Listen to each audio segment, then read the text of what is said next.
Punjabi radio USA ਸੁਣ ਰਹੇ ਸਾਰੇ ਹੀ ਮਾਣਯੋਗ ਅਤੇ ਸਤਿਕਾਰਤ ਸਰੋਤਿਆਂ ਨੂੰ ਬਹੁਤ ਹੀ ਪਿਆਰ ਸਤਿਕਾਰ ਸਾਹਿਬ ਦੋਨੋਂ ਅੱਜ ਜੋੜ ਕੇ ਨਿੱਘੀ ਜਿਹੀ ਸਤਿ ਸ੍ਰੀ ਅਕਾਲ ਸਭ ਨੂੰ ਜੀ ਨੂੰ ਆਖਦੇ ਹਾਂ। ਸੋ ਤੇ ਪ੍ਰੋਗਰਾਮ ਅਪਡੇਟ ਅਮਰੀਕਾ ਦੇ ਵਿੱਚ ਆਪ ਸਭ ਦਾ ਨਿੱਘਾ ਸਵਾਗਤ ਕਰਦੇ ਹਾਂ। ਮੇਰੇ ਨਾਲ ਅਪਡੇਟ ਅਮਰੀਕਾ ਪ੍ਰੋਗਰਾਮ ਦੇ ਵਿੱਚ ਇਸ ਟਾਈਮ ਜੁੜ ਚੁੱਕੇ ਨੇ ਹਰਜੋਤ ਸਿੰਘ ਖਾਲਸਾ ਜੀ। ਹਰਜੋਤ ਸਿੰਘ ਜੀ ਨਿੱਘੀ ਜੀ ਆਇਆਂ ਨੂੰ ਪਿਆਰ ਭਰੀ ਸਤਿ ਸ੍ਰੀ ਅਕਾਲ ਜੀ।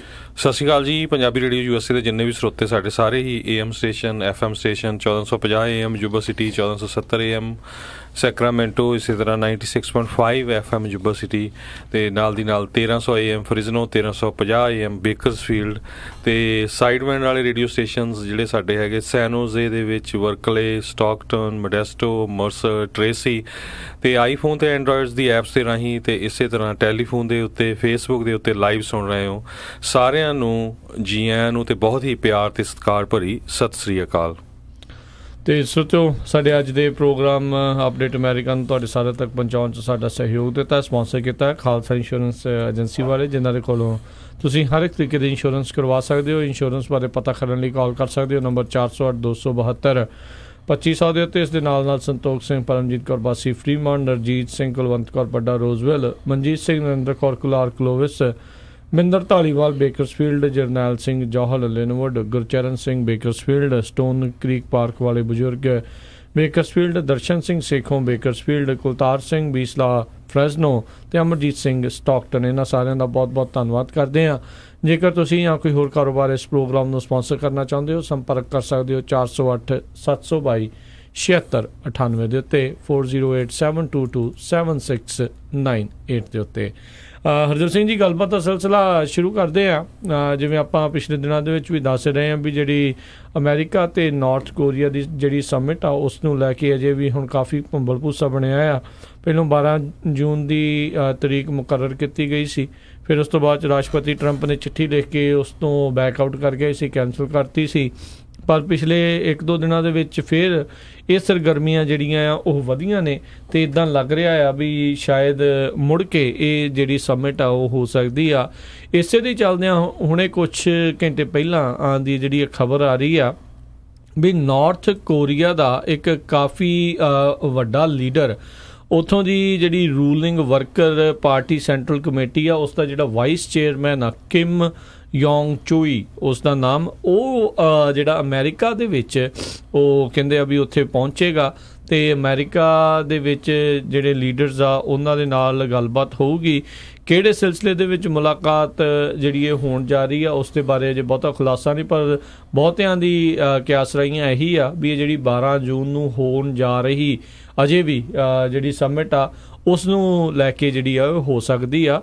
ਸੋ ਕਾਫੀ ਇੱਕ ਵੱਡਾ ਮੈਂ ਕਹੂੰਗਾ ਵੀ ਇਹ ਕਦਮ ਆ ਵੀ ਨਾਰਥ ਕੋਰੀਆ ਦਾ ਜਿਹੜਾ ਲੀਡਰ ਆ, ਇੱਕ ਉਹਨਾਂ ਦੀ ਜਿਹੜੀ ਮੇਨ ਕਮੇਟੀ ਦਾ ਜਿਹੜਾ ਵਾਈਸ ਚੇਅਰਮੈਨ ਆ ਉਹ ਇੱਥੇ ਆ ਰਿਹਾ ਆ ਅਤੇ ਇਸ ਦੇ ਬਾਬਤ ਜਿਹੜੀ ਉਹ ਗੱਲਬਾਤ ਜਿਹੜੀ ਉਹ ਹੋਵੇਗੀ। ਅਤੇ ਇਸੇ ਚੀਜ਼ ਦੀ ਜਿਹੜੀ ਪੁਸ਼ਟੀ ਆ ਰਾਸ਼ਟਰਪਤੀ ਟਰੰਪ ਨੇ ਆਪਣੇ ਟਵੀਟ ਕਰਕੇ ਵੀ ਜਿਹੜੀ ਆ ਉਹ ਕਰ ਦਿੱਤੀ ਆ। ਜੀ ਬਿਲਕੁਲ। ਇਹ ਕਹਿੰਦੇ ਵੀ ਫਾਰਮਰ ਹੈਡ ਰਿਹਾ ਹੈਗਾ ਨਾਰਥ ਕੋਰੀਆ ਮਿਲਟਰੀ ਇੰਟੈਲੀਜੈਂਸ ਦਾ, ਜਿਸ ਤਰ੍ਹਾਂ ਤੁਸੀਂ ਨਾਮ ਦੱਸਿਆ ਹੀ ਹੈਗਾ ਆ ਉਸ ਦਾ, ਕਿਮ ਜੋਂਗ ਚੋਲ। ਇਸ ਟਾਈਮ ਉਹ ਵਾਈਸ ਚੇਅਰਮੈਨ ਹੈਗਾ ਨਾਰਥ ਕੋਰੀਆ ਦੀ ਜਿਹੜੀ ruling workers party central committee ਦਾ, ਅਤੇ USA ਦੇ ਵਿੱਚ ਆ ਰਿਹਾ ਬਿਲਕੁਲ ਡਿਸਕਸ ਕਰਨ ਦੇ ਲਈ। ਹਜੇ ਵੀ ਜਿੱਦਾਂ ਜਿਹੜਾ ਨਾਰਥ ਅਤੇ ਸਾਊਥ ਕੋਰੀਆ ਨੂੰ ਇਹੀ ਗਿਣਿਆ ਜਾਂਦਾ ਵੀ ਉਹ ਐਟ ਵਾਰ ਹੈਗੇ ਆ, ਅਤੇ ਸਾਰੇ ਮੁਲਕ ਜਿਹੜੇ ਟਰਾਈ ਕਰ ਰਹੇ ਹੈਗੇ ਆ ਵੀ ਕਿਸੇ ਨਾ ਕਿਸੇ ਤਰ੍ਹਾਂ ਇਹ ਜਿਹੜਾ ਪੀਸਫੁਲੀ ਸਮਝੌਤਾ ਹੋ ਜਾਏ ਤਾਂ ਜਿਹੜਾ ਵਾਰ ਵਾਲੀ ਸਿਚੁਏਸ਼ਨ ਆ ਉਹ ਖਤਮ ਹੋ ਜਾਏ। ਅਤੇ ਇਸ ਤੋਂ ਇਹ ਵੀ ਪਤਾ ਲੱਗਦਾ ਵੀ ਜਿਹੜਾ US ਆ ਉਸ ਨੇ ਅਤੇ ਨਾਰਥ ਕੋਰੀਆ ਨੇ ਡਾਇਰੈਕਟਲੀ ਜਿਹੜੀ ਗੱਲਬਾਤ ਕਰਨੀ ਸ਼ੁਰੂ ਕੀਤੀ ਹੋਈ ਹੈਗੀ ਆ। ਇਹਦੇ ਵਿੱਚ ਕੋਈ ਥਰਡ ਪਾਰਟੀ ਨਹੀਂ ਹੈ। ਅਗਰ ਹੋਊਗੀ ਤਾਂ ਉਹ ਸਾਊਥ ਕੋਰੀਆ ਦਾ ਜਿਹੜਾ ਪ੍ਰੈਜ਼ੀਡੈਂਟ ਆ ਉਹ ਹੋ ਸਕਦਾ ਹੈਗਾ। ਸੋ ਇਸ ਡਾਇਲੋਗ ਤੋਂ ਬਾਅਦ ਕੀ ਨਿਕਲਦਾ ਹੈਗਾ, ਇਹ ਤੋਂ ਲੱਗਦਾ ਤਾਂ ਇਹ ਹੈਗਾ ਵੀ ਕਹਿੰਦੇ ਮੀਟਿੰਗ ਹੋ ਸਕਦੀ ਹੈਗੀ ਜੂਨ 12 ਨੂੰ ਸਿੰਗਾਪੁਰ ਦੇ ਵਿੱਚ, ਜਦੋਂ ਕਿ ਪਹਿਲਾਂ ਪ੍ਰੈਜ਼ੀਡੈਂਟ ਟਰੰਪ ਨੇ ਪਿਛਲੇ ਵੀਰਵਾਰ ਨੂੰ ਕਹਿ ਦਿੱਤਾ ਸੀ ਵੀ ਨਹੀਂ ਸਾਡੀ ਜਿਹੜੀ ਮੀਟਿੰਗ ਆ ਉਹ ਕੈਂਸਲ ਹੋ ਗਈ ਹੈਗੀ ਆ। ਅਤੇ ਉਹ ਦੂਸਰੇ ਪਾਸੇ ਜਿਹੜੀਆਂ ਕਾਫੀ ਰਿਸਟ੍ਰਿਕਸ਼ਨ ਵੀ ਲਾਈਆਂ ਗਈਆਂ ਹੈਗੀਆਂ, ਸੈਂਕਸ਼ਨਸ ਵੀ ਹੈਗੀਆਂ ਨਾਰਥ ਕੋਰੀਆ ਦੇ ਉੱਤੇ। ਸੋ ਨਾਰਥ ਕੋਰੀਆ ਨੂੰ ਵੀ ਲੱਗਦਾ ਆ ਵੀ ਆਪਾਂ ਗੱਲਬਾਤ ਕਰ ਹੀ ਲਈਏ, ਕਿਤੇ ਉਹੀ ਨਾ ਗੱਲ ਹੋਵੇ। ਜੋ ਲੀਬੀਆ ਜਾਂ ਇਰਾਕ ਦੇ ਵਿੱਚ ਹੋਈ ਹੈਗੀ ਆ। ਸੋ ਵਧੀਆ ਅਗਰ ਜੇ ਪੀਸਫੁਲੀ ਸਾਰੇ ਜਿਹੜੇ ਨਾਰਥ ਤੇ ਸਾਊਥ ਕੋਰੀਆ ਤੇ ਨਾਲ US ਦੀ ਜਿਹੜੀ ਗੱਲ ਹੋ ਜਾਂਦੀ ਹੈਗੀ ਆ। ਤੇ ਜਿਹੜੇ ਕਿਮ ਹੈਗੇ ਆ ਉਹਨਾਂ ਨੂੰ ਹੋਸਟ ਕਰਨ ਜਾ ਰਹੇ ਹੈਗੇ ਆ ਮਾਈਕ ਪੋਂਪੇਓ, ਜਿਹੜੇ ਸਾਡੇ ਸੈਕਟਰੀ ਆਫ ਸਟੇਟ ਹੈਗੇ USA ਦੇ। ਤੇ ਦੇਖੋ ਉਹ ਤੋਂ ਬਾਅਦ ਕੀ ਗੱਲਬਾਤ ਬਣਦੀ ਆ। ਬਿਲਕੁਲ। ਸੋ ਇਹਦੇ ਬਾਰੇ ਜੇ ਥੋੜਾ ਜਿਹਾ ਦੱਸਦੇ ਜਾਈਏ ਤੇ ਕਹਿੰਦੇ ਕੂਟਨੀਤੀ ਦੇ ਵਿੱਚ ਇੱਕ ਕਾਫੀ ਪੁਰਾਣਾ ਖਿਡਾਰੀ ਇਸ ਨੂੰ ਮੰਨਿਆ ਗਿਆ ਨਾਰਥ ਕੋਰੀਆ ਦੇ ਵੱਲੋਂ। ਹੁਣੇ ਰੀਸੈਂਟਲੀ ਜਦੋਂ ਵਿੰਟਰ ਓਲੰਪਿਕਸ ਹੋਈਆਂ ਸੀ ਤੇ ਜਿਹੜੀ ਡੈਲੀਗੇਸ਼ਨ ਨਾਰਥ ਕੋਰੀਆ ਦੀ ਉੱਥੇ ਗਈ ਸੀ ਤੇ ਇਸੇ ਬੰਦੇ ਦੀ ਨਿਗਰਾਨੀ ਹੇਠ ਜਿਹੜੀ ਉੱਥੇ ਗਈ ਸੀ। ਸਭ ਨੂੰ ਯਾਦ ਹੋਵੇਗਾ ਉੱਥੇ ਕਿਹਾ ਜਾ ਰਿਹਾ ਸੀਗਾ ਵੀ ਅੰਦਰ ਖਾਤੇ ਇਵਾਂਕਾ ਟਰੰਪ ਤੇ ਮਾਈਕ ਪੈਂਸ ਹੋਣਾ ਦੇ ਨਾਲ ਵੀ ਜਿਹੜੀ ਆ ਇਹਨਾਂ ਦੇ ਵੱਲੋਂ ਗੱਲਬਾਤ ਆ ਉਹ ਕੀਤੀ ਗਈ ਸੀਗੀ।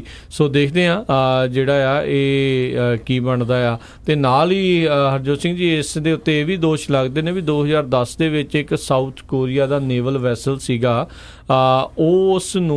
ਉਸ ਨੂੰ ਡੁਬਾਉਣ ਦੇ ਵਿੱਚ ਇਸ ਦਾ ਹੱਥ ਸੀ, ਜਿਸ ਦੇ ਵਿੱਚ 46 ਲੋਕ ਆ ਉਦੋਂ ਮਾਰੇ ਗਏ ਸੀਗੇ। ਤੇ ਪਰ ਨਾਰਥ ਕੋਰੀਆ ਨੇ ਅਧਿਕਾਰਤ ਤੌਰ ਤੇ ਇਸ ਗੱਲ ਤੋਂ ਜਿਹੜੇ ਆਪਣੇ ਹੱਥ ਆ ਉਹ ਕਿਹਾ ਸੀਗਾ ਵੀ ਸਾਫ਼ ਆ, ਅਸੀਂ ਇੱਦਾਂ ਦਾ ਕੰਮ ਜਿਹੜਾ ਆ ਉਹ ਨਹੀਂ ਕੀਤਾ। ਸੋ ਇਹ ਜਿਹੜੇ ਆ ਉਹ ਦੇਖਦੇ ਆ ਕੀ ਜਿਹੜਾ ਇੱਥੇ ਬਣਦਾ ਆ। ਸੋ ਕੈਂਸਲੇਸ਼ਨ ਹੋਣ ਦੇ ਬਾਵਜੂਦ ਜਿਹੜੇ ਐਡਾ ਵੱਡਾ ਲੀਡਰ ਉਧਰਲੇ ਪਾਸੋਂ ਇੱਧਰ ਨੂੰ ਆਇਆ ਆ। ਸੋ ਇਹਦਾ ਮਤਲਬ ਵੀ ਕੁਛ ਨਾ ਕੁਛ ਜਿਹੜੀ ਘੁਸਮਸਾਹਟ ਜਿਹੜੀ ਆ ਉਹ ਚੱਲੀ ਜਾ ਰਹੀ ਹੈ, ਗੱਲਬਾਤ ਜਿਹੜੀ ਉਹ ਚੱਲੀ ਜਾ ਰਹੀ ਹੈ, ਜੋ ਕਿ ਆਪਾਂ ਕਹਿ ਸਕਦੇ ਹਾਂ ਵੀ ਇਹ ਚੰਗੀ ਗੱਲ ਆ ਨਾਰਥ ਕੋਰੀਆ ਵਾਸਤੇ ਵੀ ਤੇ ਓਵਰਆਲ ਸਾਰੇ ਜਿਹੜੇ ਵਿਸ਼ਵ ਦੀ ਸ਼ਾਂਤੀ ਵਾਸਤੇ ਵੀ। ਬਿਲਕੁਲ ਇਸੇ ਤਰ੍ਹਾਂ ਜਿਹੜਾ ਪ੍ਰੈਜ਼ੀਡੈਂਟ ਟਰੰਪ ਆ ਉਹਨਾਂ ਨੇ ਇਹ ਟਵੀਟ ਕੀਤਾ, ਜਿਸ ਤਰ੍ਹਾਂ ਤੁਸੀਂ ਦੱਸਿਆ ਹੀ ਆ, ਕਹਿੰਦੇ ਵੀ ਨਾਰਥ ਕੋਰੀਆ ਦਾ ਇਹ ਲੀਡਰ ਜਿਹੜਾ ਆ ਜੋ ਮੈਂ ਲੈਟਰ ਲਿਖਿਆ ਸੀ ਉਹਦੇ ਰਿਸਪੌਂਸ ਦੇ ਵਿੱਚ ਇੱਥੇ ਪਹੁੰਚ ਰਿਹਾ। ਤੇ ਸਾਊਥ ਕੋਰੀਆ ਦਾ ਜਿਹੜਾ ਮੀਡੀਆ ਵੀ ਹੈਗਾ ਆ ਉਹਨਾਂ ਨੇ ਇਹ ਕਿਹਾ ਆ ਵੀ ਜਿਹੜਾ ਕਿਮ ਜੋਂਗ ਚੋਲ ਹੈਗਾ ਆ ਉਸ ਦੀ ਜਿਹੜੀ ਫਲਾਈਟ ਆ ਬੁੱਧਵਾਰ ਨੂੰ ਜਿਹੜੀ ਬੁੱਕ ਕੀਤੀ ਗਈ ਹੈਗੀ ਬੀਜਿੰਗ ਤੋਂ ਨਿਊਯਾਰਕ ਨੂੰ। ਤੇ ਜਿਹੜੇ ਕਹਿੰਦੇ ਕਿਮ ਆ ਇਹਦਾ ਨਾਂ ਜਿਹੜਾ ਹੈਗਾ ਆ ਉਹਦੀ ਲਿਸਟ ਦੇ ਵਿੱਚ ਹੈਗਾ ਆ, ਜਿਹੜੀ ਫਲਾਈਟ ਲਿਸਟ ਹੁੰਦੀ ਹੈਗੀ ਆ। ਤੇ ਕਿਮ ਨੂੰ ਕਹਿੰਦੇ ਵੀ ਬੀਜਿੰਗ 에ਅਰਪੋਰਟ ਦੇ ਵਿੱਚ ਮੰਗਲਵਾਰ ਨੂੰ ਦੇਖਿਆ ਵੀ ਗਿਆ ਹੈਗਾ ਆ ਅੱਜ ਦੇ ਦਿਨ ਜੀ। ਸੋ ਇਹਦਾ ਮਤਲਬ ਚਾਈਨਾ ਵੱਲ ਦੀ ਹੋ ਕੇ ਹੀ ਉਹ ਆ ਰਿਹਾ ਹੈਗਾ। ਬਿਲਕੁਲ, ਕੋਈ ਨਾਰਥ ਕੋਰੀਆ ਨੂੰ ਡਾਇਰੈਕਟ ਜਿਹੜੀ ਕੋਈ ਵੀ ਫਲਾਈਟ ਜਿਹੜੀ ਉਹ ਨਹੀਂ ਜਾਂਦੀ। ਸੋ ਪਹਿਲੋਂ ਜਾਂਦੇ ਨੇ ਚਾਈਨਾ ਨੂੰ ਤੇ ਫਿਰ ਉਸ ਤੋਂ ਬਾਅਦ ਜੁੜਦੇ ਨੇ। ਤੇ ਕਿਉਂਕਿ ਉਹਨਾਂ ਦੇ ਲਈ ਈਜ਼ੀ ਵੀ ਤੇ ਸੁਰੱਖਿਅਤ ਥਾਂ ਵੀ ਇੱਕ ਹਿਸਾਬ ਦੇ ਨਾਲ ਚਾਈਨਾ ਹੀ ਆ, ਜਿੱਥੇ ਉਹਨਾਂ ਨੂੰ ਇੱਕ ਹਿਸਾਬ ਨਾਲ ਰਾਸ਼ਟਰੀ ਸ਼ਰਨ ਵੀ ਆ ਤੇ ਉਹਨਾਂ ਨੂੰ ਆਪਣੇ ਮੰਨ ਕੇ ਜਿਹੜਾ ਰੱਖਿਆ ਜਾਂਦਾ ਆ।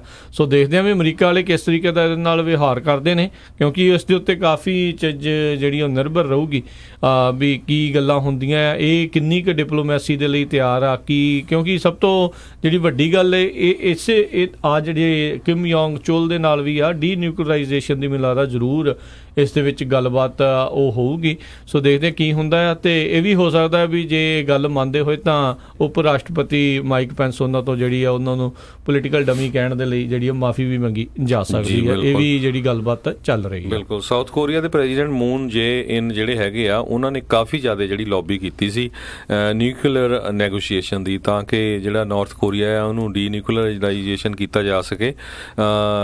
ਤੇ ਕਹਿੰਦੇ ਭਈ ਜਿਹੜੇ ਕਿਮ ਜੋਂਗ ਓਮ ਆ ਤੇ ਉਹਨਾਂ ਨੂੰ ਕਾਫੀ ਜਿਹੜਾ ਆ ਉੱਥੇ ਦੇ ਜਿਹੜਾ ਸਾਊਥ ਕੋਰੀਆ ਦੇ ਪ੍ਰੈਜ਼ੀਡੈਂਟ ਆ ਉਹਨਾਂ ਨੇ ਟਰਾਈ ਕੀਤੀ ਹੈਗੀ ਆ ਵੀ ਰਲ ਮਿਲ ਕੇ ਆਪਾਂ ਹੁਣ ਹੱਥ ਮਿਲਾ ਲਈਏ, ਜਿਸ ਤਰ੍ਹਾਂ ਉਹਨਾਂ ਨੇ ਕੁਛ ਕੁ ਦਿਨ ਪਹਿਲਾਂ ਜਿਹੜਾ ਉੱਥੇ ਡੀਮਿਲਟਰਾਈਜੇਸ਼ਨ ਜ਼ੋਨ ਹੈਗਾ ਉੱਥੇ ਰਲ ਕੇ ਜਿਹੜਾ ਹੱਥ ਮਿਲਾਇਆ ਸੀ। ਜੀ ਜੀ ਜੀ। ਅਗਲੀ ਜਿਹੜੀ ਆਪਾਂ ਹਰਜੋਤ ਸਿੰਘ ਜੀ ਗੱਲ ਉਸ 'ਤੇ ਕਰਦੇ ਹਾਂ ਵੀ ਅਮਰੀਕਾ ਅਤੇ ਚਾਈਨਾ ਦੀ ਜਿਹੜੀ ਟਰੇਡ ਵਾਰ ਆ, ਜਿਸ ਨੂੰ ਕਈ ਉੱਚ ਅਧਿਕਾਰੀ ਤੇ ਇੱਥੋਂ ਤੱਕ ਰਾਸ਼ਟਰਪਤੀ ਟਰੰਪ ਵੀ ਕਹਿ ਰਹੇ ਸੀਗੇ ਵੀ ਅਸੀਂ ਇਸ ਨੂੰ ਔਨ ਹੋਲਡ ਕਰ ਰਹੇ ਹਾਂ ਤੇ ਕੋਈ ਨਾ ਕੋਈ ਡੀਲ ਬਣਾਉਣ ਦੀ ਕੋਸ਼ਿਸ਼ ਕਰਾਂਗੇ। ਪਰ ਮੈਨੂੰ ਇੱਦਾਂ ਲੱਗ ਰਿਹਾ ਹੈ ਵੀ ਉਹ ਗੱਲ ਨੇਪਰੇ ਨਹੀਂ ਚੜੀ, ਕਿਉਂਕਿ ਅੱਜ ਹੀ ਜਿਹੜੇ ਆ ਵਾਈਟ ਹਾਊਸ ਦੇ ਵੱਲੋਂ ਚਾਈਨਾ ਦੇ ਜਿਹੜੇ $50 ਬਿਲੀਅਨ ਦੇ ਜਿਹੜੇ ਪ੍ਰੋਡਕਟਸ ਜਿਹੜੇ ਇੱਥੇ ਪਹੁੰਚਦੇ ਨੇ ਉਹਨਾਂ ਉੱਤੇ 25% ਟੈਰਿਫ ਜਿਹੜਾ ਆ ਉਹ ਲਾਇਆ ਹੈ, ਯਾਨੀ ਕਿ 25% ਟੈਕਸ ਇੱਕ ਹਿਸਾਬ ਦੇ ਨਾਲ ਉਹਨਾਂ 'ਤੇ ਲੱਗੇਗਾ। 50 ਬਿਲੀਅਨ ਦੀ ਜਿਹੜੀ ਉਹਨਾਂ ਦੇ ਵਰਥ ਆਫ ਗੁੱਡਸ ਜਿਹੜੀ ਚਾਈਨਾ ਤੋਂ ਉਹ ਆਉਂਦੇ ਨੇ। ਸੋ ਇਹ ਡਿਸੀਜਨ ਉਦੋਂ ਆਇਆ ਜਿੱਦਾਂ ਮੈਂ ਦੱਸ ਰਿਹਾ ਵੀ ਜਿਹੜੇ ਹੋਰ ਅਧਿਕਾਰੀ ਆ ਇਸ ਟਰੇਡ ਵਾਰ ਨੂੰ ਥੋੜ੍ਹਾ ਠੰਡਾ ਕਰਨ ਦੀ ਕੋਸ਼ਿਸ਼ ਆ ਉਹ ਕਰ ਰਹੇ ਸੀ। ਅੱਜ ਤੋਂ 10 ਦਿਨ ਪਹਿਲਾਂ ਹੀ ਜਿਹੜੇ ਟਰੈਜਰੀ ਦੇ ਸਕੱਤਰ ਨੇ ਸਟੀਵ ਮਨੂਚਿਨ, ਉਹਨਾਂ ਨੇ ਕਿਹਾ ਸੀਗਾ ਵੀ ਅਸੀਂ ਚਾਈਨਾ ਦੇ ਨਾਲ ਜਿਹੜੀ ਟਰੇਡ ਵਾਰ ਆ ਉਸ ਨੂੰ ਔਨ ਹੋਲਡ ਜਿਹੜਾ ਉਹ ਪਾ ਰਹੇ ਆ। ਪਰ 10 ਦਿਨਾਂ ਦੀ ਮਿਲਦਾ ਗੱਲਬਾਤ ਤੋਂ ਬਾਅਦ ਦੇ ਵਿੱਚ ਉਹਨਾਂ ਨੇ ਹੁਣ ਇਹ ਕਨਫਰਮ ਕਰ ਦਿੱਤਾ ਹੈ ਵੀ 25% ਜਿਹੜਾ ਟੈਰਿਫ ਆ ਉਹ ਲਾਇਆ ਜਾਊਗਾ। ਤੇ ਨਾਲ ਹੀ ਬੀਜਿੰਗ ਵਾਲੇ, ਚਾਈਨਾ ਵਾਲੇ ਵੀ ਕਹਿੰਦੇ ਅਸੀਂ ਵੀ ਚੁੱਪ ਨਹੀਂ ਬੈਠਣਾ, ਜਿਹੜਾ ਅਮਰੀਕਾ ਦਾ ਪ੍ਰੋਡਕਟ ਆ ਉਹਦੇ ਉੱਤੇ ਵੀ ਅਸੀਂ 25% ਟੈਰਿਫ ਲਾਵਾਂਗੇ। ਅਜੇ ਆਪਾਂ ਉਦੋਂ ਹੀ ਹਰਜੋਤ ਸਿੰਘ ਜੀ ਗੱਲ ਕਰ ਰਹੇ ਸੀ ਵੀ ਕਿੱਦਾਂ ਅਮਰੀਕਾ ਦੀਆਂ ਜਿਹੜੀਆਂ ਬੜੀਆਂ ਗੱਡੀਆਂ ਉੱਤੇ ਟੈਰਿਫ ਘਟਾਉਣ ਦੀਆਂ ਗੱਲਾਂ ਜਿਹੜੀਆਂ ਚਾਈਨਾ ਵਾਲੇ ਕਰ ਰਹੇ ਸੀ, ਮੈਨੂੰ ਲੱਗਦਾ ਨਹੀਂ ਵੀ ਹੁਣ ਉਹ ਗੱਲ ਜਿਹੜੀ ਉਹ ਨੇਪਰੇ ਚੜੂਗੀ। ਤੇ ਇਹਦੇ ਚੱਲਦਿਆਂ ਜਿਹੜਾ ਆਰਥਿਕ ਪੱਧਰ ਦੇ ਉੱਤੇ, ਆਰਥਿਕਤਾ ਦੇ ਉੱਤੇ ਕਾਫੀ ਵੱਡਾ ਜਿਹੜਾ ਅਸਰ ਆ ਉਹ ਕਹਿ ਸਕਦੇ ਆ, ਉਹ ਕਿਹਾ ਜਾ ਰਿਹਾ ਵੀ ਉਹ ਜ਼ਰੂਰ ਪਊਗਾ। ਜੀ ਬਿਲਕੁਲ। ਜੇ ਦੱਸਦੇ ਜਾਈਏ ਸਰੋਤਿਆਂ ਨੂੰ, ਤੇ ਪ੍ਰੈਜ਼ੀਡੈਂਟ ਟਰੰਪ ਦੇ ਮੁਤਾਬਕ ਵੀ ਕਹਿੰਦੇ ਵੀ ਜਿਹੜੇ ਚਾਈਨੀਜ਼ ਹੈਗੇ ਆ ਉਹ ਇੱਕ ਤਰ੍ਹਾਂ ਨਾਲ ਅਮਰੀਕਾ ਦੀ ਜਿਹੜੀ ਇੰਟਲੈਕਚੁਅਲ ਪ੍ਰੋਪਰਟੀ ਹੈਗੀ ਆ ਉਹਨੂੰ ਚੋਰੀ ਕਰਦੇ ਹੈਗੇ ਆ, ਤੇ ਉਹ ਤੋਂ ਬਾਅਦ ਫਿਰ ਆਪਣਾ ਪ੍ਰੋਡਕਟ ਜਿਹੜਾ ਬਣਾਉਂਦੇ ਹੈਗੇ ਆ। ਤੇ ਬਹੁਤ ਵਾਰੀ ਪਿਛਲੇ ਜਿਹੜੇ ਹੈਗੇ ਆ ਐਡਮਿਨਿਸਟ੍ਰੇਸ਼ਨਸ USA ਦੇ, ਉਹਨਾਂ ਨੇ ਇਹ ਜਿਹੜੀ ਗੱਲਬਾਤ ਆ ਚਾਈਨੀਜ਼ ਅਥਾਰਟੀ ਨੂੰ ਕਈ ਵਾਰੀ ਕੰਪਲੇਨ ਵੀ ਕੀਤੀ ਆ, ਪਰ ਕਹਿੰਦੇ ਵੀ ਉਹਨਾਂ ਦੇ ਕੰਨ ਤੇ ਜੂੰ ਨਹੀਂ ਸਰਕਦੀ ਹੈਗੀ। ਸੋ ਸਾਰੀ ਰਿਸਰਚ ਜਾਂ ਜੋ ਵੀ ਪ੍ਰੋਡਕਟ ਕੱਢਣਾ ਉਹ ਅਮਰੀਕਾ ਵਾਲੇ ਬਣਾਉਂਦੇ ਆ, ਤੇ ਜਦੋਂ ਪ੍ਰੋਡਿਊਸ ਕਰਨਾ ਹੁੰਦਾ ਫਿਰ ਉਹ ਝੱਟ ਚੋਰੀ ਕਰ ਲੈਂਦੇ ਹੈਗੇ ਆ। ਸੋ ਇਹਦੇ ਨਾਲ ਹੁਣ ਦੇਖੋ ਕਾਫੀ ਜਿਹੜਾ ਉੱਪਰ ਥੱਲੇ ਹੋਊਗਾ ਕੰਮ। $200 ਬਿਲੀਅਨ ਦਾ ਜਿਹੜਾ ਡੈਫੀਸਿਟ ਆ ਉਹਨੂੰ ਸਲੈਸ਼ ਕਰਨ ਦੀ ਜਿਹੜੀ ਗੱਲਬਾਤ ਹੋ ਰਹੀ ਆ ਵੀ 2020 ਤੱਕ ਜਿਹੜਾ ਘਟਾਇਆ ਜਾਵੇ, ਕਿਉਂਕਿ US ਦੇ ਉੱਤੇ ਜਿਹੜਾ ਡੈਫੀਸਿਟ ਕਾਫੀ ਆ ਚਾਈਨਾ ਦਾ। ਜਿਸ ਤਰ੍ਹਾਂ ਤੁਸੀਂ ਦੱਸਿਆ ਹੀ ਆ ਵੀ ਪਿਛਲੇ ਕੁਝ ਦਿਨ ਪਹਿਲਾਂ ਪ੍ਰੈਜ਼ੀਡੈਂਟ ਟਰੰਪ ਨੇ ਇਹ ਕਿਹਾ ਸੀ, ਇੱਕ ਉੱਥੇ ਦੀ ਕੰਪਨੀ ਵੀ ਜਿਹੜੀ ਸੀ ਜੇ ਉਹਦੇ ਉੱਤੇ ਵੀ ਅਸੀਂ ਇੰਨੀਆਂ ਰਿਸਟ੍ਰਿਕਸ਼ਨਾਂ ਲਾਤੀਆਂ ਤੇ ਉਹਨਾਂ ਦੀਆਂ ਬਹੁਤ ਜ਼ਿਆਦਾ ਜੌਬ ਚੱਲ ਜਾਊਗੀਆਂ, ਤੇ ਉਹ ਤੋਂ ਬਾਅਦ ਇਸ ਨੂੰ ਡਿਲੇ ਕਰ ਦਿੱਤਾ ਗਿਆ ਸੀ। ਪਰ ਹੁਣ ਫੇਰ ਅੱਜ ਜਿਹੜਾ ਆ ਇਹ ਅਨਾਊਂਸ ਕਰ ਦਿੱਤਾ ਗਿਆ ਵਾਈਟ ਹਾਊਸ ਵੱਲੋਂ ਵੀ ਅਸੀਂ 25% ਜਿਹੜਾ ਟੈਰਿਫ ਆ ਉਹ ਚਾਈਨਾ ਦੇ ਉੱਤੇ ਲਾਉਣ ਜਾ ਰਹੇ ਹੈਗੇ ਆ। 50 ਬਿਲੀਅਨ ਵਰਥ ਆਫ ਜਿਹੜੀ ਚਾਈਨੀਜ਼ ਸਮਾਨ ਹੈਗਾ ਆ। ਸੋ ਲੱਗਦਾ ਵੀ ਚਾਈਨਾ ਵਾਲੇ ਵੀ ਇਹੀ ਕੰਮ ਕਰੂਗੇ ਉਹ ਦੂਸਰੇ ਪਾਸੇ, ਤੇ ਆਉਣ ਵਾਲੇ ਦਿਨਾਂ 'ਚ ਕੁਛ ਨਾ ਕੁਛ ਜਿਹੜਾ ਪਤਾ ਲੱਗੂਗਾ। ਪਰ ਫਾਈਨਲ ਲਿਸਟ ਜਿਹੜੀਆਂ ਚੀਜ਼ਾਂ ਦੇ ਉੱਤੇ ਟੈਰਿਫ ਲਾਉਣ ਜਾ ਰਹੇ ਹੈਗੇ ਆ US, ਉਹ ਜੂਨ 15 ਨੂੰ ਅਨਾਊਂਸ ਕਰਨਗੇ, ਤੇ ਕਹਿੰਦੇ ਵੀ ਬਹੁਤ ਜਲਦੀ ਉਹ ਤੋਂ ਬਾਅਦ ਹੀ ਫਿਰ ਜਿਹੜਾ ਉਹ ਲਾਗੂ ਹੋ ਜਾਊਗਾ। ਤੇ ਇਸੇ ਤਰ੍ਹਾਂ ਇਨਵੈਸਟਮੈਂਟ ਦੇ ਉੱਤੇ ਵੀ ਰਿਸਟ੍ਰਿਕਸ਼ਨਾਂ ਜਿਹੜੀਆਂ ਲਾਉਣ ਜਾ ਰਹੇ ਆ। ਸਰੋਤਿਆਂ ਨੂੰ ਯਾਦ ਹੋਊਗਾ ਬਹੁਤ ਸਾਰੇ ਜਿਹੜੇ ਚਾਈਨੀਜ਼ ਕੰਪਨੀਆਂ ਜਾਂ ਚਾਈਨੀਜ਼ ਲੋਕ ਆ ਉਹ USA ਦੇ ਵਿੱਚ ਇਨਵੈਸਟ ਵੀ ਕਰਦੇ ਹੈਗੇ ਕੰਪਨੀਆਂ 'ਚ, ਉਹਨਾਂ ਦੇ ਉੱਤੇ ਵੀ ਉਹ ਰਿਸਟ੍ਰਿਕਸ਼ਨ ਲਾਉਣ ਜਾ ਰਹੇ ਹੈਗੇ ਆ। ਜੂਨ 30 ਨੂੰ ਉਹਦੇ ਬਾਰੇ ਜਿਹੜੀ ਆ ਅਨਾਊਂਸਮੈਂਟ ਕੀਤੀ ਜਾਊਗੀ US ਐਡਮਿਨਿਸਟ੍ਰੇਸ਼ਨ ਵੱਲੋਂ। ਜੀ ਇਹ ਬਿਲਕੁਲ ਵੱਡੀ ਗੱਲ ਜਿਹੜੀ ਦੇਖਣ ਵਾਲੀ ਰਹੇਗੀ। ਤੇ ਜੇ ਆਪਾਂ ਉੱਦਾਂ ਵੈਸੇ ਹਰਜੋਤ ਸਿੰਘ ਜੀ ਸਟਾਕ ਮਾਰਕੀਟ ਦੇ ਉੱਤੇ ਇਸੇ ਦੇ ਚੱਲਦੇ ਆ ਜਾਂ ਓਵਰਆਲ ਜੇ ਨਜ਼ਰ ਮਾਰੀਏ, ਇੱਕ ਤਾਂ ਇਟਲੀ ਦੇ ਜਿਹੜੇ ਬੌਂਡਸ ਦਾ ਕਾਫੀ ਜ਼ਿਆਦਾ ਜਿਹੜਾ ਅਨਸੈਟਲ ਉੱਥੇ ਹੋਇਆ ਪਿਆ ਹੈ ਕੰਮ, ਉਹਦੇ ਬਹੁਤ ਜ਼ਿਆਦਾ ਜਿਹੜੀ ਕਹਿ ਲਓ ਵੀ ਪੂਰੇ ਗਲੋਬਲ ਸਟਾਕ ਮਾਰਕੀਟ ਦੇ ਉੱਤੇ ਭੈੜਾ ਅਸਰ ਜਿਹੜਾ ਪਿਆ ਆ। ਅਮਰੀਕਾ ਦਾ ਜਿਹੜਾ ਡਾਓ ਜੋਨ ਆ ਹੁਣ ਤੱਕ 450 ਪੁਆਇੰਟ ਜਿਹੜਾ ਅੱਜ ਦੇ ਦਿਨ ਦੇ ਵਿੱਚ ਆਲਰੇਡੀ ਆ ਉਹ ਡਿੱਗ ਚੁੱਕਾ ਹੋਇਆ ਆ। ਇਹੀ ਨਹੀਂ, ਹੋਰ ਜਿਹੜਾ ਇੱਕ ਸਟਾਕਸ ਯੂਰਪ ਹੈਗਾ ਆ ਉਹ 1.4%, 600 ਪੁਆਇੰਟ ਉਹ ਉੱਥੇ ਡਿੱਗਾ ਆ। ਯੂਰੋ ਦੀ ਕੀਮਤ ਜਿਹੜੀ ਆ ਬਹੁਤ ਥੱਲੇ ਗਈ ਆ, $1.16 ਜਿਹੜੇ ਆ $1 ਤੇ 16 ਸੈਂਟ ਜਿਹੜੀ ਆ ਉਸ ਦੀ ਕੀਮਤ ਜਿਹੜੀ ਉਹ ਡਿੱਗ ਚੁੱਕੀ ਆ ਯੂਰੋ ਦੀ। ਸੋ ਉਹਦੇ ਚੱਲਦਿਆਂ ਕਹਿੰਦੇ ਵੀ ਓਵਰਆਲ ਗਲੋਬਲੀ ਜਿਹੜਾ ਬਹੁਤ ਭੈੜਾ ਜਿਹੜਾ ਅਸਰ ਹੋ ਰਿਹਾ ਆ। ਤੇ ਉਤੋਂ ਹੁਣ ਜਿਹੜੇ ਚਾਈਨਾ ਦੇ ਨਾਲ ਲੱਗਣ ਜਾ ਰਹੇ ਜਿਹੜੀ ਟੈਰਿਫ ਦੀ ਖਬਰ ਆਉਣ ਤੋਂ ਬਾਅਦ 'ਚ ਇਹ ਜਿਹੜਾ ਡਾਊਨਵਰਡ ਸਪਾਇਰਲ ਜਿਹੜਾ ਆ ਉਹ ਵੱਧ ਵੀ ਸਕਦਾ ਆ। ਸੋ ਦੇਖਦੇ ਆ ਵੀ ਇਹ ਜਿਹੜਾ ਕਿਸ ਪਾਸੇ ਵੱਲ ਨੂੰ ਗੱਲ ਬਣਦੀ ਹੈ। ਜੇ ਤਾਂ ਥੋੜਾ ਹੀ ਸਮਾਂ ਹੋਇਆ ਹੈ ਹਰਜੋਤ ਸਿੰਘ ਜੀ ਇਸ ਦੀ ਸ਼ੁਰੂਆਤ ਕਹਿ ਸਕਦੇ ਆ ਹੋਇਆ ਨੂੰ, ਵੀ ਦਿਨ ਦੀ ਸ਼ੁਰੂਆਤ ਹੋਇਆ ਨੂੰ ਸਟਾਕ ਮਾਰਕੀਟ ਦੀ, ਤੇ ਕਿਹੜੇ ਵਾਲੇ ਪਾਸੇ ਨੂੰ ਜਾਂਦੀ ਹੈ ਇਹ ਦੇਖਣ ਵਾਲੀ ਗੱਲ ਰਹੂਗੀ। ਪਰ ਇਟਲੀ ਵਿੱਚ ਕਹਿੰਦੇ ਕਾਫੀ ਵੱਡੀ ਜਿਹੜੀ ਆ ਪ੍ਰੋਬਲਮ ਆਈ ਹੋਈ ਆ। ਜੀ ਬਿਲਕੁਲ। ਸੋ ਜਦੋਂ ਕਈ ਵਾਰੀ ਪੋਲੀਟੀਕਲ ਟਰਮਾਇਲ ਵੀ ਹੁੰਦਾ ਕੰਟਰੀਜ਼ ਦੇ ਵਿੱਚ, ਤੇ ਸਟਾਕ ਮਾਰਕੀਟ ਤੇ ਸਭ ਤੋਂ ਪਹਿਲਾਂ ਜਿਹੜਾ ਅਸਰ ਹੁੰਦਾ। ਤੇ ਯੂਰੋ ਦੀ ਕੀਮਤ ਜਿਹੜੀ $1.16 ਹੋਣੀ ਕਹਿੰਦੀ ਇਹ ਵੀ ਲੋਐਸਟ ਲੈਵਲ ਆ ਇਸ ਸਾਲ ਦੇ ਵਿੱਚ ਅਗੇਂਸਟ ਗ੍ਰੀਨਬੈਕ। ਤੇ ਇਟਲੀ ਤੇ ਜਿਹੜਾ ਇੱਕ ਦੂਸਰਾ ਮੁਲਕ ਹੈਗਾ ਆ ਸਪੇਨ, ਦੋਨਾਂ ਕਰਕੇ ਜਿਹੜਾ ਆ ਇਹ ਸਟਾਕ ਮਾਰਕੀਟ ਦੇ ਉੱਤੇ ਅੱਜ ਬਹੁਤ ਵੱਡਾ ਅਸਰ ਪੈ ਰਿਹਾ ਹੈਗਾ ਆ। ਜੀ ਬਿਲਕੁਲ। ਸੋ ਇਹ ਵੀ ਦੱਸਦੇ ਜਾਈਏ ਯੂਰੋ ਕਹਿੰਦੇ ਵੀ ਉਸ ਜ਼ੋਨ ਦੀ ਯੂਰਪੀਅਨ ਕੰਟਰੀਜ਼ ਦੀ ਜਿਹੜੀ ਆ 3rd ਲਾਰਜੈਸਟ ਇਕਨੋਮੀ ਹੈਗੀ ਆ, ਜਿਹੜੀ ਸਟਰਗਲ ਕਰ ਰਹੀ ਹੈਗੀ ਆ ਮਾਰਚ ਤੋਂ ਲੈ ਕੇ ਹੁਣ ਤੱਕ। ਇਟਲੀ ਦੇ ਵਿੱਚ ਜਿਹੜੀ ਕਾਫੀ ਹਫੜਾ ਦਫੜੀ ਮਚੀ ਹੋਈ ਹੈਗੀ ਆ। ਜੀ ਸੋ ਹੋਪਫੁਲੀ ਤੁਹਾਡੀ ਸਟੇਬਿਲਿਟੀ ਆਊਗੀ, ਪਰ ਉਮੀਦ ਜਿਹੜੀ ਆ ਉਹ ਕਹਿੰਦੇ ਆ ਘੱਟ ਹੀ ਲੱਗ ਰਹੀ ਆ ਹਾਲ ਦੀ ਘੜੀ। ਤੇ ਕਹਿੰਦੇ ਇਹ ਜਿਹੜਾ ਨਾਈਟਮੇਅਰ ਆ, ਇਟਲੀ ਦਾ ਨਾਈਟਮੇਅਰ ਆ, ਕਿਤੇ ਇਸ ਦੀ ਜਿਹੜੀ ਕਹਿੰਦੇ ਖਤਮ ਹੁੰਦੀ ਜਿਹੜੀ ਆ ਉਹ ਗੱਲ ਨਹੀਂ ਆਉਂਦੀ, ਕਿਉਂਕਿ ਰੌਲਾ ਜਿਹੜਾ ਉੱਥੇ ਹਰਜੋਤ ਸਿੰਘ ਜੀ ਇਹ ਪਿਆ ਵੀ ਯੂਰੋ ਨੂੰ ਛੱਡਣਾ ਚਾਹੁੰਦੇ ਨੇ ਜੀ। ਤੇ ਇਹਦੇ ਕਰਕੇ ਜਿਹੜੀ ਆ ਉੱਥੇ ਓਵਰਆਲ ਜਿਹੜੀ ਯੂਰਪ ਦੀ ਮਾਰਕੀਟ ਆ ਉਹ ਇਸੇ ਕਰਕੇ ਡਾਊਨ ਗਈ, ਤੇ ਜਿਸ ਦਾ ਸਾਰਾ ਅਸਰ ਪੂਰੇ ਵਿਸ਼ਵ ਦੇ ਵਿੱਚ ਜਿਹੜਾ ਉਹ ਪੈ ਰਿਹਾ ਆ। ਤੇ ਸੋ ਨਵੀਆਂ ਇਲੈਕਸ਼ਨ ਕਹਿੰਦੇ ਹੋਣ ਦੇ ਬਾਵਜੂਦ ਵੀ ਲੱਗਦਾ ਨਹੀਂ ਆ ਵੀ ਇਸ ਦੇ ਉੱਤੇ ਕੋਈ ਅਸਰ ਜਿਹੜਾ ਉਹ ਪਊਗਾ। ਤੇ ਜਿਹੜੇ ਉੱਥੇ ਦੇ ਪੋਪੂਲਿਸਟ ਚੱਲ ਰਹੇ ਨੇ ਇਸ ਟਾਈਮ ਮੁੱਖ ਧਾਰਾ ਦੇ ਵਿੱਚ ਉਮੀਦਵਾਰ ਜਿਹੜੇ ਚੱਲ ਰਹੇ ਨੇ, ਉਹ ਉਹਨਾਂ ਨੇ ਇੱਕ ਹਿਸਾਬ ਨਾਲ ਮਨ ਬਣਾਇਆ ਹੋਇਆ ਵੀ ਅਸੀਂ ਐਗਜ਼ਿਟ ਕਰ ਦੇਣਾ ਆ ਯੂਰੋ ਨੂੰ ਉਹਨਾਂ ਨੇ ਨਹੀਂ ਵਰਤਣਾ। ਸੋ ਉਹਦੇ ਨਾਲ ਜਿਹੜਾ ਕਾਫੀ ਰੌਲਾ ਆ ਉਹ ਹੁਣ ਪਿਆ ਹੋਇਆ ਆ ਇਸ ਟਾਈਮ। ਜਿਹੜੇ ਇਟਲੀ ਦੇ ਜਿਹੜੇ ਪ੍ਰੈਜ਼ੀਡੈਂਟ ਹੈਗਾ ਆ ਸਰਗੀਓ ਮਾਟਾਰੇਲਾ, ਉਹਨਾਂ ਦੀ ਵੀ ਇੱਕ ਹਿਸਾਬ ਦੇ ਨਾਲ ਕੁਰਸੀ ਖਤਰੇ 'ਚ ਬਣੀ ਪਈ ਆ ਜੀ। ਅਗਲੀ ਖਬਰ ਵੱਲ ਚੱਲੀਏ। ਜਿਹੜੇ ਪ੍ਰੈਜ਼ੀਡੈਂਟ ਟਰੰਪ ਆ ਉਹ ਕਹਿੰਦੇ ਵੀ ਜਿਹੜੀ ਮਿਊਲਰ ਇਨਵੈਸਟੀਗੇਸ਼ਨ ਚੱਲ ਰਹੀ ਆ ਇਹ ਮਿਡ ਟਰਮ ਇਲੈਕਸ਼ਨ ਆ ਉਹਦੇ ਵਿੱਚ ਮੈਡਲ ਕਰ ਰਹੀ ਹੈਗੀ ਆ। ਉਹਨਾਂ ਨੇ ਇਹ ਦੱਸਿਆ ਵੀ ਜਾਣ ਬੁੱਝ ਕੇ ਇਸ ਇਨਵੈਸਟੀਗੇਸ਼ਨ ਨੂੰ ਇੰਨਾ ਲੰਮਾ ਖਿੱਚਿਆ ਗਿਆ ਆ ਤਾਂ ਕਿ ਇਸ ਇਨਵੈਸਟੀਗੇਸ਼ਨ ਦੀ ਗੱਲਬਾਤ ਜਾਂ ਉਹਦਾ ਅਸਰ ਆ ਜਿਹੜੀਆਂ ਮਿਡ ਟਰਮ ਇਲੈਕਸ਼ਨ ਹੋ ਰਹੀਆਂ ਹੈਗੀਆਂ ਹੁਣ ਇਸ ਸਾਲ ਦੇ ਐਂਡ ਦੇ ਵਿੱਚ ਉਹਨਾਂ ਦੇ ਉੱਤੇ ਪਾਇਆ ਜਾ ਸਕੇ, ਤੇ ਤਾਂ ਕਿ ਜਿਹੜੀ ਇਹ ਰਿਪਬਲਿਕਨ ਕੈਂਡੀਡੇਟ ਆ ਉਹ ਹਰਟ ਹੋ ਸਕਣ।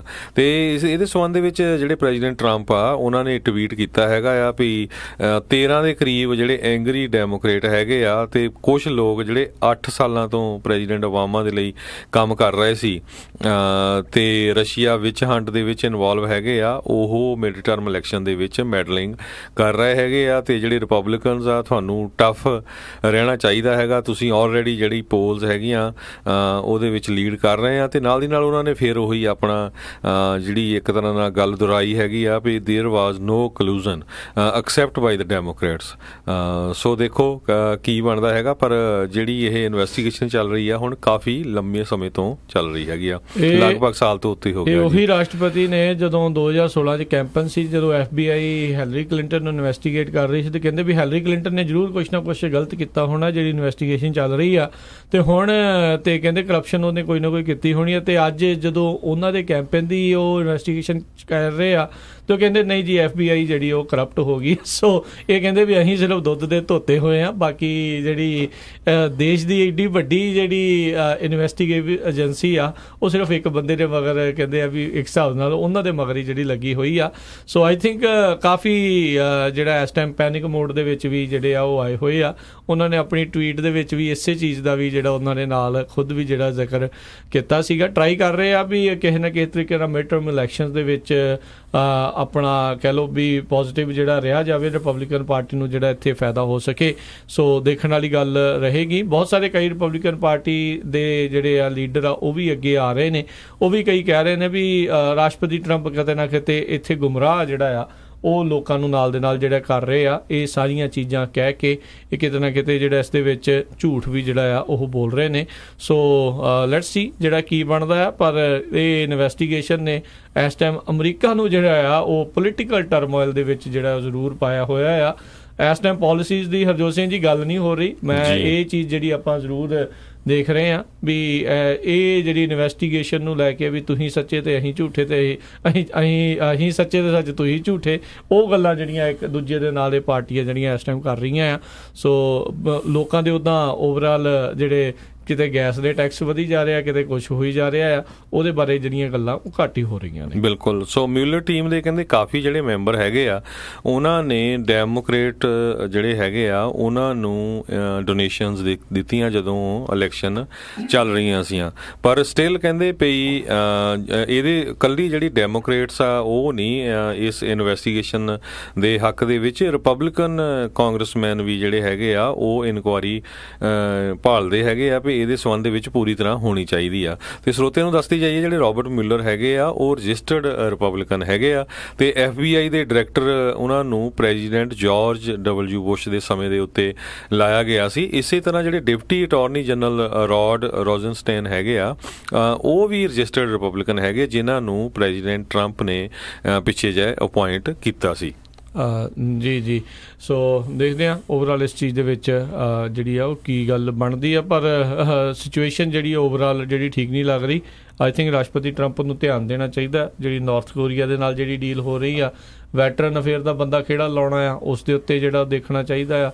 ਇਕੋਨਮੀ ਦੀ ਜਿਹੜੀ ਉਹ ਗੱਲ ਕਰਨੀ ਚਾਹੀਦੀ ਆ। ਇਹ ਸਾਈਡ 'ਤੇ ਜੇ ਸ਼ੋਰ ਸ਼ਰਾਬਾ ਪੈਂਦਾ ਰਹੇ ਇਹਨਾਂ ਦੇ ਹਿਸਾਬ ਨਾਲ, ਜੇ ਤੁਸੀਂ ਨਹੀਂ ਕੁਛ ਕੀਤਾ ਤਾਂ ਫਿਰ ਤੁਹਾਨੂੰ ਬਹੁਤਾ ਚਿੰਤਾ ਕਰਨ ਦੀ ਜਿਹੜੀ ਆ ਉਹ ਜ਼ਰੂਰਤ ਨਹੀਂ ਹੈਗੀ। ਜੀ ਤੇ ਸਰੋਤੋ, ਸਾਡਾ ਸਮਾਂ ਵੀ ਬ੍ਰੇਕ ਦਾ ਹੋਣ ਵਾਲਾ, ਤੇ ਬ੍ਰੇਕ ਤੋਂ ਬਾਅਦ ਆਪਾਂ ਕੁਛ ਕੁ ਜਿਹੜੀ ਕੈਲੀਫੋਰਨੀਆ ਦੇ ਵਿੱਚ ਇਲੈਕਸ਼ਨ ਹੋਣ ਜਾ ਰਹੀ ਆ ਜੂਨ 5 ਨੂੰ, ਖਾਸ ਕਰਕੇ ਗਵਰਨਰ ਦੇ ਕਿਹੜੇ ਕੈਂਡੀਡੇਟਸ ਹੈਗੇ ਆ, ਕੀ ਇਸ਼ੂਜ਼ ਆ, ਉਹ ਆਪਾਂ ਤੁਹਾਡੇ ਨਾਲ ਡਿਸਕਸ ਕਰਾਂਗੇ। ਇੱਕ ਪ੍ਰੋਪੋਜੀਸ਼ਨ 68 ਹੈਗੀ ਆ, ਉਹ ਕਾਫੀ ਇੰਪੋਰਟੈਂਟ ਪ੍ਰੋਪੋਜੀਸ਼ਨ ਹੈਗੀ ਆ, ਉਹਦੇ ਬਾਰੇ ਵੀ ਆਪਾਂ ਡਿਸਕਸ ਕਰਾਂਗੇ। ਭਈ ਤੁਸੀਂ ਡਿਸਾਈਡ ਤੁਸੀਂ ਕਰਨਾ ਆ ਵੀ ਉਹਦੇ ਹੱਕ ਦੇ ਵਿੱਚ ਵੋਟ ਪਾਣੀ ਆ ਜਾਂ ਉਹਦੇ ਅਗੇਂਸਟ ਪਾਣੀ ਆ, ਕਿਉਂਕਿ ਪਿਛਲੇ ਦਿਨਾਂ ਦੇ ਵਿੱਚ ਸਾਨੂੰ ਬਹੁਤ ਸਾਰੇ ਸਰੋਤਿਆਂ ਦੀਆਂ ਕਾਲਾਂ ਆਈਆਂ ਸੀ ਵੀ ਦੱਸੋ ਕਿਹਨੂੰ ਵੋਟ ਪਾਈਏ।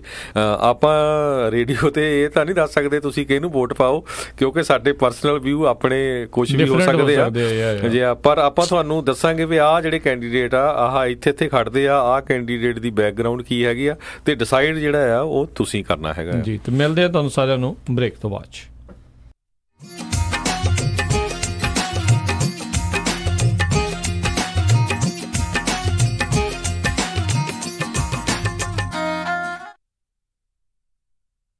ਭਾਜੀ ਨਵੇਂ ਟਰੱਕ ਦੀਆਂ ਮੁਬਾਰਕਾਂ, ਬੜਾ ਸ਼ਾਨਦਾਰ ਆ। ਬਸ ਜੀ, ਕੱਲ ਹੀ California truck and trailer sales Selma ਵਾਲਿਆਂ ਤੋਂ ਲੈ ਕੇ ਆਂਦਾ। ਉਹਨਾਂ ਨੇ ਇੰਨੀ ਵਧੀਆ ਡੀਲ ਦਿੱਤੀ, ਮੇਰੇ ਕੋਲੋਂ ਨਾ ਹੀ ਨਹੀਂ ਹੋਈ। ਤੁਹਾਡੇ ਪੁਰਾਣੇ ਟਰੱਕ ਦਾ ਕੀ ਬਣਿਆ? ਉਹਨੂੰ ਤਾਂ ਮੈਂ ਵਧੀਆ ਕੀਮਤ ਤੇ ਟ੍ਰੇਡ ਕਰ ਲਿਆ। ਮੈਂ ਵੀ ਨਵਾਂ ਟਰੱਕ ਲੈਣ ਬਾਰੇ ਸੋਚ ਰਿਹਾ ਆ। ਜਦੋਂ ਦੀਆਂ ELDਆਂ ਲੱਗੀਆਂ ਆ, ਡਰਾਈਵਰਾਂ ਦੀ ਤੇ ਕਮਾਈ ਨਹੀਂ ਹੁੰਦੀ। ਫੇਰ ਤਾਂ ਤੂੰ ਇਹਨਾਂ ਕੋਲ ਹੀ ਜਾ। ਇਹਨਾਂ ਕੋਲ ਟਰੱਕ ਐਂਡ ਟ੍ਰੇਲਰਸ ਦੀ ਬਹੁਤ ਵੱਡੀ ਇਨਵੈਂਟਰੀ ਆ, ਤੇ ਨਾਲੇ ਟਰੱਕ ਫੈਕਟਰੀ ਵਾਰੰਟੀ ਨਾਲ ਆਉਂਦੇ ਨੇ, ਕਿਉਂਕਿ ਇਹ ਟਰੱਕ ਬੈਂਕ ਜਾਂ ਆਕਸ਼ਨ ਤੋਂ ਨਹੀਂ ਲੈਂਦੇ। ਕੀ ਇਹਨਾਂ ਕੋਲ ਆਟੋਮੈਟਿਕ ਟਰੱਕ ਵੀ ਨੇ? ਓਏ ਬਹੁਤ ਨੇ, ਪਰ ਮੇਰਾ ਕ੍ਰੈਡਿਟ ਚੰਗਾ ਨਹੀਂ। ਉਹ ਫਿਕਰ ਨਾ ਕਰ, ਇਹਨਾਂ ਕੋਲ ਨੋ ਕ੍ਰੈਡਿਟ ਤੇ ਬੈਡ ਕ੍ਰੈਡਿਟ ਵਾਲਿਆਂ ਲਈ ਵੀ ਬਹੁਤ ਪ੍ਰੋਗਰਾਮ ਨੇ। ਹੋਰ ਡੀਲਰਾਂ ਵਾਂਗ $3-4 ਵਾਧੂ ਫੀਸਾਂ ਨਹੀਂ ਲਾਉਂਦੇ। ਫਿਰ ਤਾਂ ਮੈਂ ਕੱਲ ਹੀ ਜਾਣਾ ਆ। California truck and trailer sales 10604 east mountain view, Selma ਬਲੇਰੋ ਦੇ ਪਿੱਛੇ। ਹਫਤੇ ਦੇ 7 ਦਿਨ ਖੁੱਲੇ ਰਹਿੰਦੇ ਨੇ। ਹੋਰ ਜਾਣਕਾਰੀ ਲਈ ਕਾਲ ਨਵਪ੍ਰੀਤ ਸਿੰਘ ਜਾਂ ਅਮੀਰ ਕਬਾਨੀ 5599052166 559 905 2166।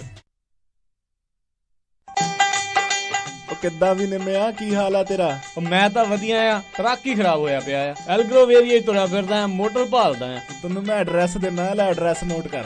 ਦੱਸੋ ਫਿਰ ਜਰਾ। 9875 ਡਾਇਨੋ ਡਰਾਈਵ ਐਲਗਰੋਵ। ਬਈ ਮੋਟਰ ਦਾ ਨਾਂ ਕੀ ਆ? ਓਏ ਮੋਟਲ ਨਹੀਂ ਹੈਗਾ, ਇਹ ਹੈਗਾ address US truck and trailer repair ਵਾਲਿਆਂ ਦਾ। ਬੀਬਾ ਪੁੱਤ ਬਣ ਕੇ ਆਪਣਾ ਟਰੱਕ ਠੀਕ ਕਰਾ ਤੇ ਸ਼ਾਮੀ ਟਾਈਮ ਸਿਰ ਘਰੇ ਜਾ, ਭਰਜਾਈ ਉਡੀਕਦੀ ਹੁੰਦੀ।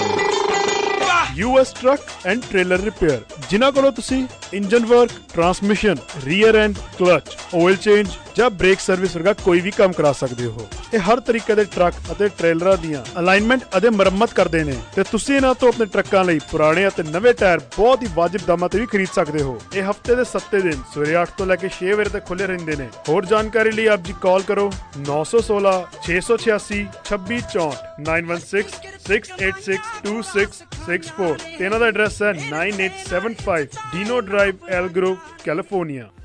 ਸੈਕਰਾਮੈਂਟੋ ਇਲਾਕੇ ਦੇ ਵਿੱਚ ਡਾਕਟਰ ਪਰਮਜੀਤ ਸਿੰਘ ਤੱਖਰ MD ਉਹਨਾਂ ਦੀ ਸਰਪ੍ਰਸਤੀ ਹੇਠ ਤੱਖਰ ਅਰਜੈਂਟ ਕੇਅਰ ਅਤੇ family medicine clinic 8191 Timberlake Way, suite 400 Sacramento. Takhar urgent care ਅਤੇ ਫੈਮਿਲੀ ਮੈਡੀਸਨ ਕਲੀਨਿਕ ਤੋਂ ਤੁਸੀਂ immigration physical, DOT physicals, blood pressure treatment, ਦਿਲ ਦੀਆਂ ਬਿਮਾਰੀਆਂ, ਢਿੱਡ ਦੀਆਂ ਬਿਮਾਰੀਆਂ, diabetes, arthritis, back neck pain, mental illness, EKG, blood work, urine analysis, TB testing, pregnancy testing, ear irrigation, ingrown toenail removal ਦੇ ਨਾਲ ਹੋਰ ਵੀ ਕਈ ਬਿਮਾਰੀਆਂ ਦਾ ਇਲਾਜ ਕਰਵਾ ਸਕਦੇ ਹੋ। ਤੁਸੀਂ ਇਹਨਾਂ ਦੇ ਕੋਲੋਂ ਸਕਿਨ ਦਾ ਤੇ ਚਮੜੀ ਦੇ ਰੋਗਾਂ ਦਾ ਇਲਾਜ ਕਰਵਾ ਸਕਦੇ ਹੋ। ਵਧੇਰੇ ਜਾਣਕਾਰੀ ਲਈ ਕਾਲ ਕਰੋ 9166888888 916 688 8888। 88 ਤਖਰ ਅਰਜੈਂਟ ਕੇਅਰ ਅਤੇ family medicine clinic 8191 Timberlake Way suite 400 Sacramento 9166888888 ਨਾ ਮੈਂ ਕਹਿੰਨੀ ਆ ਜੀ ਮੁੰਡੇ ਦਾ ਆਪਾਂ ਵਿਆਹ ਤਾਂ ਧਰ ਲਿਆ, ਪਰ ਮੈਨੂੰ ਤਾਂ ਐ ਲੱਗਦਾ ਵੀ ਟੈਨਸ਼ਨਾਂ ਨੂੰ ਹੀ ਘਰ ਕਰ ਲਿਆ। ਹਰ ਕੋਈ ਪੁੱਛਦਾ ਵੀ ਕੋਈ ਹਾਲ ਹੁਲ ਬੁੱਕ ਕਰ ਲਿਆ ਕਿ ਨਹੀਂ ਕਰ ਲਿਆ। ਉਹ ਭਾਗਵਾਨੇ ਐਵੇਂ ਨਾ ਜਾ ਘਬਰਾਈ, ਫਲਮਿੰਗੋ ਪੈਲਸ ਵਾਲਿਆਂ ਨੂੰ ਦੇ ਆਇਆ ਸਾਈ ਬਈ 1200 ਤੇ 700 ਦੀ ਕਪੈਸਿਟੀ ਵਾਲੇ 2 ਹਾਲ ਨੇ ਸੈਕਰਾਮੈਂਟੋ ਚ, ਬਲੇਹੋ ਚ ਵੀ 500 ਦੀ ਕਪੈਸਿਟੀ ਵਾਲਾ 1 ਹਾਲ ਹੈਗਾ। ਨਾ ਹਾਲ ਚ ਫੁੱਲ ਬੱਤੀਆਂ ਵੀ ਲਾਉਣੇ ਆ ਤੇ ਵਿਆਹ ਦੀ ਭਾਜੀ ਚ ਸ਼ੱਕਰਪਾਰੇ ਵੀ ਪਾਉਣੇ ਆ। ਉਹ ਭਾਗਵਾਨੇ ਤੂੰ ਦਿਲ ਚ ਜਮਾ ਨਾ ਰੱਖ ਸ਼ੱਕ, ਉਹ ਸਾਰਾ ਕੁਝ ਹੀ ਦਿੰਦੇ ਆ ਚੱਕ। ਜੀ ਹਾਂ, ਫਲੇਮਿੰਗੋ ਪੈਲੇਸ ਵਾਲਿਆਂ ਕੋਲ ਆਪਣਾ ਫੰਕਸ਼ਨ ਬੁੱਕ ਕਰਾਓ ਤੇ ਟੈਨਸ਼ਨ ਫ੍ਰੀ ਹੋ ਕੇ ਪ੍ਰਾਹੁਣਿਆਂ ਵਾਂਗੂ ਆਓ। ਉਹ ਦਿੰਦੇ ਨੇ ਪੂਰੇ ਕੈਲੀਫੋਰਨੀਆ ਚ ਕੇਟਰਿੰਗ ਦੀ ਸਰਵਿਸ, ਡੈਕੋਰੇਸ਼ਨ, ਡੀਜੇ, ਫੁੱਲ ਬਾਰ, ਭਾਜੀ ਤੇ ਮਠਿਆਈ ਦਾ ਪ੍ਰਬੰਧ ਵੀ ਕਰਦੇ ਨੇ। ਵਧੇਰੇ ਜਾਣਕਾਰੀ ਲਈ ਕਾਲ ਪੌਲ 5103258433 510 325 8433 916 334 6000 916 334 6000। ਉਹ ਕਿੱਥੇ ਰਹਿ ਗਏ ਸੀ ਤੁਸੀਂ? ਮੈਂ ਕਾਦਾ ਉਡੀਕੀ ਜਾਣਾ ਤੁਹਾਨੂੰ। ਆ ਲਓ ਸਾਰਾ ਸਮਾਨ। ਇਹ ਇੰਨਾ ਸਾਰਾ ਸਮਾਨ? ਹੋਰ ਕੀ, ਹੁਣ ਮੈਂ ਸਾਰੀਆਂ ਕੁੜਤੀਆਂ ਵੀ ਲੈ ਆਈਆਂ, ਤੁਹਾਡੀਆਂ ਪੱਗਾਂ ਵੀ ਆ ਗਈਆਂ, ਮੁੰਡੇ ਦੀ ਸ਼ੇਰਵਾਨੀ ਵੀ ਲੈ ਆਈਆਂ ਤੇ ਰੁਮਾਲਾ ਸਾਹਿਬ ਵੀ ਲੈ ਆਈਆਂ। ਤੇ ਨਾਲੇ ਮੈਂ ਇੱਕ ਸਲਾਹ ਕਰਨੀ ਸੀ ਤੁਹਾਡੇ ਨਾਲ। ਹੁਣ ਆਪਣਾ 골ਡ ਖਰੀਦਣ ਵਾਲਾ ਹੀ ਰਹਿ ਗਿਆ ਤੇ ਕੱਲ ਤੁਸੀਂ ਮੇਰੇ ਨਾਲ ਚੱਲਿਓ। ਕਿੱਥੋਂ ਲੈਣਾ? ਉਹ ਬੱਗਾ ਪੈਲੇਸ ਤੋਂ ਹੀ। ਉਹਨਾਂ ਕੋਲ ਬਹੁਤ ਵਧੀਆ ਵੈਰਾਈਟੀ ਹੈ। ਅੱਛਾ। ਹਾਂ, ਆਪਾਂ ਉੱਥੋਂ ਸੋਨਾ ਵੀ ਖਰੀਦ ਸਕਦੇ ਆ ਤੇ ਨਾਲੇ ਜੇ ਕੱਲ ਨੂੰ ਲੋੜ ਪੈ ਜੇ ਤਾਂ ਸੋਨੇ ਦੇ ਬਦਲੇ ਕੈਸ਼ ਵੀ ਲੈ ਸਕਦੇ ਆ। ਲਿਆ ਤਾਂ ਬਹੁਤ ਵਧੀਆ। ਬੱਗਾ ਪੈਲੇਸ, ਤੁਹਾਡੀਆਂ ਬਹੁਤ ਸਾਰੀਆਂ ਲੋੜਾਂ ਲਈ ਇੱਕੋ ਥਾਂ। Bagga Palace 6618 Florin Road Sacramento. ਹੋਰ ਜਾਣਕਾਰੀ ਲਈ ਰੋਹਿਤ ਜੀ ਨੂੰ ਕਾਲ ਕਰੋ 9163931872 916 393 1872। ਮੁਸੀਬਤਾਂ ਕਦੇ ਵੀ ਦੱਸ ਕੇ ਨਹੀਂ ਆਉਂਦੀਆਂ, ਇਸ ਲਈ ਖਾਲਸਾ ਇੰਸ਼ੋਰੈਂਸ ਏਜੰਸੀ ਦੇ ਲਾਈਫ ਇੰਸ਼ੋਰੈਂਸ ਪਲਾਨਸ ਲਾਈਫ ਦੇ ਵਿੱਚ ਮੁਸੀਬਤਾਂ ਲਈ ਹਮੇਸ਼ਾ ਰਹੋ ਤਿਆਰ। Khalsa insurance agency 408 272 2500।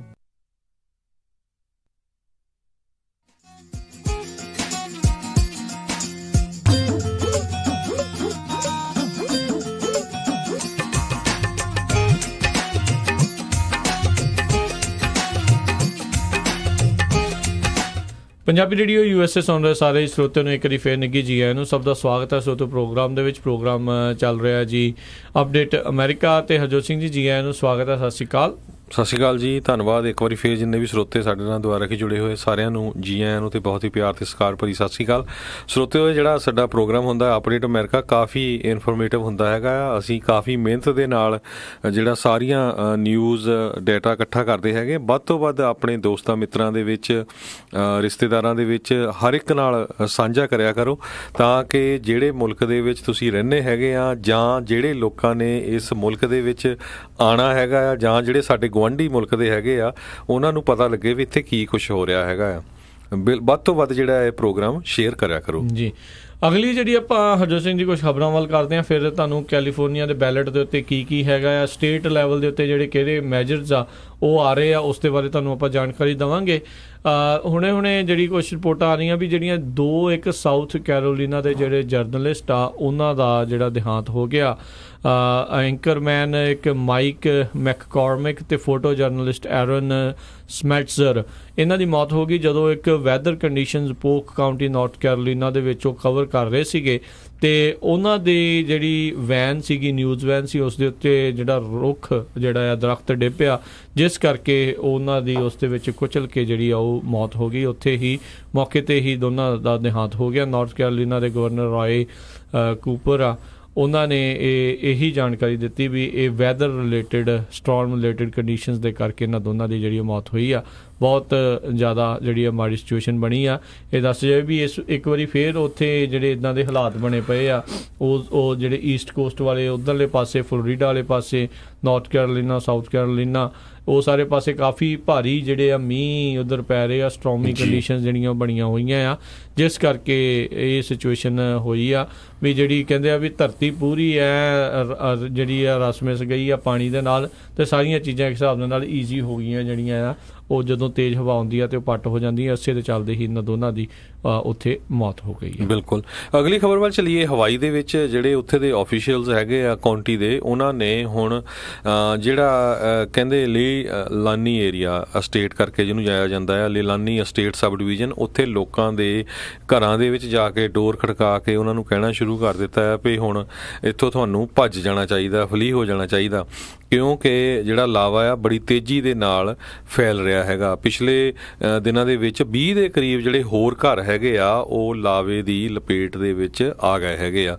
ਆਪਾਂ ਕੱਲ੍ਹ ਵੀ ਖਬਰ ਸਾਂਝੀ ਕੀਤੀ ਸੀ ਕਿਸ ਤਰ੍ਹਾਂ ਉੱਥੇ ਦੇ ਜਿਹੜੇ ਜੀਓ ਥਰਮਲ ਪਲਾਂਟ ਹੈਗੇ ਆ ਉਹਦੇ ਵਿੱਚ ਵੀ ਜਿਹੜਾ ਲਾਵਾ ਆ ਐਂਟਰ ਹੋ ਗਿਆ ਹੈਗਾ।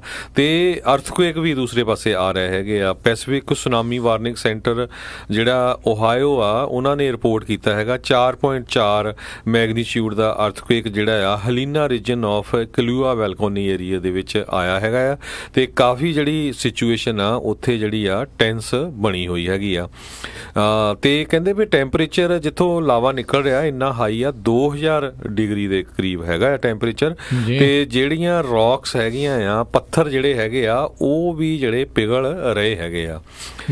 ਹੁਣ ਤੱਕ 82 ਦੇ ਕਰੀਬ ਜਿਹੜੀਆਂ ਆ ਬਿਲਡਿੰਗਾਂ ਤਬਾਹ ਹੋ ਚੁੱਕੀਆਂ ਆ, ਜਿਹਦੇ ਵਿੱਚੋਂ 41 ਦੇ ਕਰੀਬ ਜਿਹੜੇ ਆ ਘਰ ਹੈਗੇ ਆ। ਜੀ ਜੀ। ਅਗਲੀ ਜਿਹੜੀ ਆਪਾਂ ਗੱਲ ਕਰੀਏ ਸੁਪਰੀਮ ਕੋਰਟ ਦੇ ਨਾਲ ਸੰਬੰਧਿਤ ਜਿਹੜੀ ਅਗਲੀ ਖਬਰ ਹੈ, ਆਰਕਨਸਾ ਦਾ ਜਿਹੜਾ ਅਬੋਰਸ਼ਨ ਲਾਅ ਆ ਉਸ ਦੇ ਉੱਤੇ ਜਿਹੜਾ ਆ ਚੈਲੰਜ ਕੀਤਾ ਗਿਆ ਸੀ। ਜਿਹੜੇ ਚਾਹੁੰਦੇ ਸੀਗੇ ਵੀ ਜਿਹੜੇ ਅਬੋਰਸ਼ਨ ਆ ਉਹ ਉੱਥੇ ਇੱਕ ਹਿਸਾਬ ਦੇ ਨਾਲ ਜਿਹੜਾ ਬੈਨ ਆ ਉੱਥੋਂ ਹਟਾਇਆ ਜਾਵੇ, ਰਿਸਟ੍ਰਿਕਸ਼ਨ ਜਿਹੜੀਆਂ ਅਬੋਰਸ਼ਨ ਤੋਂ ਹਟਾਈਆਂ ਜਾਣ, ਉਸ ਨੂੰ ਚੈਲੰਜ ਕੀਤਾ ਗਿਆ ਸੀ ਸੁਪਰੀਮ ਕੋਰਟ ਦੇ ਵਿੱਚ। ਪਰ ਸੁਪਰੀਮ ਕੋਰਟ ਨੇ ਅੱਜ ਇਸ ਚੈਲੰਜ ਨੂੰ ਕਹਿ ਲਓ ਵੀ ਸੁਣਨ ਤੋਂ ਮਨਾ ਕਰ ਦਿੱਤਾ। ਉਹ ਕਹਿੰਦੇ ਵੀ ਅਸੀਂ ਇਹ ਕੇਸ ਜਿਹੜਾ ਉਹ ਨਹੀਂ ਲਵਾਂਗੇ ਤੇ ਜਿਹੜਾ ਪੁਰਾਣਾ ਫੈਸਲਾ ਆ ਉਸ ਦੇ ਅਨੁਸਾਰ ਹੀ ਜਿਹੜਾ ਆ ਕਾਨੂੰਨ ਉਹ ਲਾਗੂ ਰਹੇਗਾ। ਉੱਥੇ ਜਿਹੜੇ ਕੁਛ ਜਿਹੜੇ 3 ਅਬੋਰਸ਼ਨ ਕਲੀਨਿਕ ਆ ਉਹਨਾਂ ਨੇ ਜਿਹੜਾ ਇਹ ਕੇਸ ਕੀਤਾ ਹੋਇਆ ਸੀਗਾ ਇਸ ਆਰਕਨਸਾ ਦੇ ਅਬੋਰਸ਼ਨ ਲਾਜ਼ ਦੇ ਅਗੇਂਸਟ। ਜੀ। ਅਗਲੀ ਖਬਰ ਵੱਲ ਚਲੀਏ। ਜਿਹੜਾ ਪੋਰਟੋ ਰੀਕੋ, ਸਰੋਤਿਆਂ ਨੂੰ ਯਾਦ ਹੋਊਗਾ, ਪੋਰਟੋ ਰੀਕੋ ਦੇ ਵਿੱਚ ਪਿਛਲੇ ਸਾਲ ਸਤੰਬਰ ਦੇ ਵਿੱਚ ਜਿਹੜਾ ਕਾਫੀ ਵੱਡਾ ਤੂਫਾਨ ਆਇਆ ਸੀ ਜਿਹਨੂੰ ਹਰੀਕੇਨ ਮਰੀਆ ਦੇ ਨਾਮ ਨਾਲ ਜਾਣਿਆ ਜਾਂਦਾ ਆ।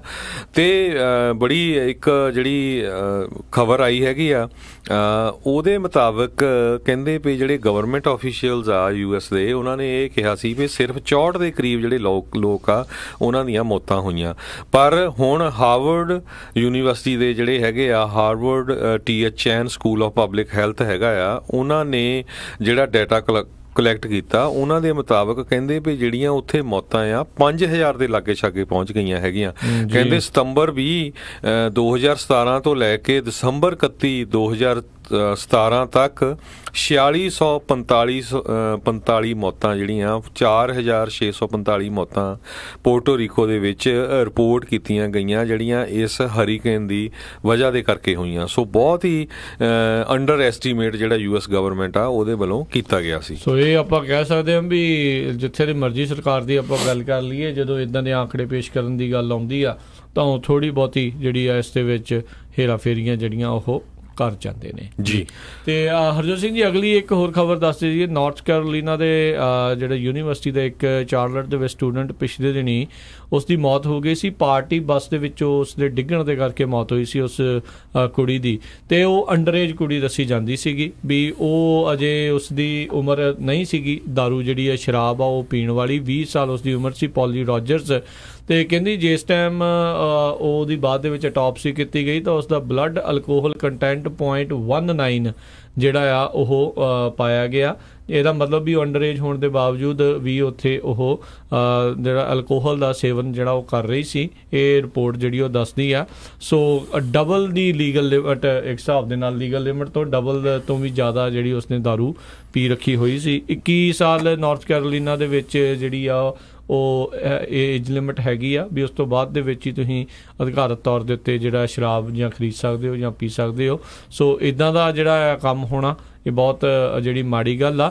ਇਹ ਜਿਹੜੀ ਉੱਥੇ ਕਾਪਾ ਸਿਗਮਾ ਫਰੈਟਰਨਿਟੀ ਸੀ ਉਸ ਦੀ ਪਾਰਟੀ ਬੱਸ ਦੇ ਵਿੱਚੋਂ ਇੱਦਾਂ ਡਿੱਗੀ ਸੀ ਤੇ ਉਸ ਦੀ ਮੌਤ ਹੋਈ ਸੀ। ਤੇ ਉਸ ਤੋਂ ਬਾਅਦ ਦੇ ਵਿੱਚ UNC ਚਾਰਲਟ ਨੇ ਇਸ ਪੂਰੀ ਫਰੈਟਰਨਿਟੀ ਨੂੰ ਸਸਪੈਂਡ ਕਰ ਦਿੱਤਾ ਸੀ ਇਸ ਦੀ ਮੌਤ ਦੀ ਇਨਵੈਸਟੀਗੇਸ਼ਨ ਹੋਣ ਤੱਕ। ਜੀ ਬਿਲਕੁਲ, ਪਿਛਲੇ ਸਮਿਆਂ 'ਚ ਵੀ ਅਸੀਂ ਬਹੁਤ ਵਾਰੀ ਡਿਸਕਸ ਕੀਤਾ ਵੀ ਕਿਸ ਤਰ੍ਹਾਂ ਸਕੂਲਾਂ ਦੇ ਵਿੱਚ ਜਿਹੜੇ ਕਈ ਬੱਚੇ ਜਾਂ ਯੂਨੀਵਰਸਿਟੀ ਦੇ ਵਿੱਚ ਹੈਗੇ ਆ ਉਹ ਡਰਿੰਕ ਜ਼ਿਆਦਾ ਕਰ ਲੈਂਦੇ ਆ ਤੇ ਕਈਆਂ ਦੀ ਮੌਤ ਦਾ ਇਹ ਕਾਰਨ ਵੀ ਬਣੇ ਹੈਗੇ ਆ। ਬਿਲਕੁਲ, ਕਈ ਵਾਰੀ ਕਿਸੇ ਫਰਟਰਨਿਟੀ ਦੇ ਜਿਹੜੇ ਪਲੈਜ ਲੈਣ ਦੇ ਲਈ ਇੱਦਾਂ ਦੇ ਕੰਮ ਜਿਹੜੇ ਆ ਉਹ ਕਰਵਾਏ ਜਾਂਦੇ ਆ। ਪੀਅਰ ਪ੍ਰੈਸ਼ਰ ਬਹੁਤ ਹੁੰਦਾ ਬੱਚਿਆਂ ਦੇ ਉੱਤੇ, ਸੋ ਬੱਚਿਆਂ ਨੂੰ ਪਹਿਲਾਂ ਹੀ ਮਾਨਸਿਕ ਤੌਰ ਦੇ ਉੱਤੇ ਸਟਰੋਂਗ ਜਿਹੜਾ ਤੁਸੀਂ ਬਣਾ ਕੇ ਕਾਲਜਾਂ ਦੇ ਵਿੱਚ ਘੱਲਣ ਤੋਂ ਪਹਿਲਾਂ ਜਿਹੜਾ ਸਟਰੋਂਗ ਬਣਾਓ। ਸੋ ਉਸ ਸਿਲਸਿਲੇ ਦੇ ਵਿੱਚ ਇੱਕ ਪਰਿਵਾਰ ਦਾ ਬਹੁਤ ਵੱਡੀ ਜਿਹੜੀ ਇੱਕ ਜ਼ਿੰਮੇਵਾਰੀ ਹੁੰਦੀ ਆ। ਸੋ ਸਾਰਿਆਂ ਨੂੰ ਉਸ ਨੂੰ ਸਮਝ ਕੇ ਉਸ ਨੂੰ ਨਿਭਾਉਣਾ ਚਾਹੀਦਾ ਆ। ਜੀ ਬਿਲਕੁਲ। ਜੇ ਅਗਲੀ ਖਬਰ ਵੱਲ ਚੱਲੀਏ, ਫਰਾਂਸ ਦੇ ਵਿੱਚ ਜਿਹੜੀ ਆ ਕਾਫੀ ਐਂਟੀ ਸਮੋਕਿੰਗ ਮੂਵਮੈਂਟ ਚੱਲ ਰਹੀ ਹੈਗੀ ਆ ਤੇ ਕਹਿੰਦੇ ਵੀ 2016 ਤੋਂ ਲੈ ਕੇ 2017 ਤੱਕ 1 ਸਾਲ ਦੇ ਵਿੱਚ 1 ਮਿਲੀਅਨ ਦੇ ਕਰੀਬ ਜਿਹੜੇ ਫਰਾਂਸ ਦੇ ਲੋਕ ਆ ਉਹਨਾਂ ਨੇ ਸਿਗਰਟ ਪੀਣੀ ਛੱਡ ਦਿੱਤੀ ਆ।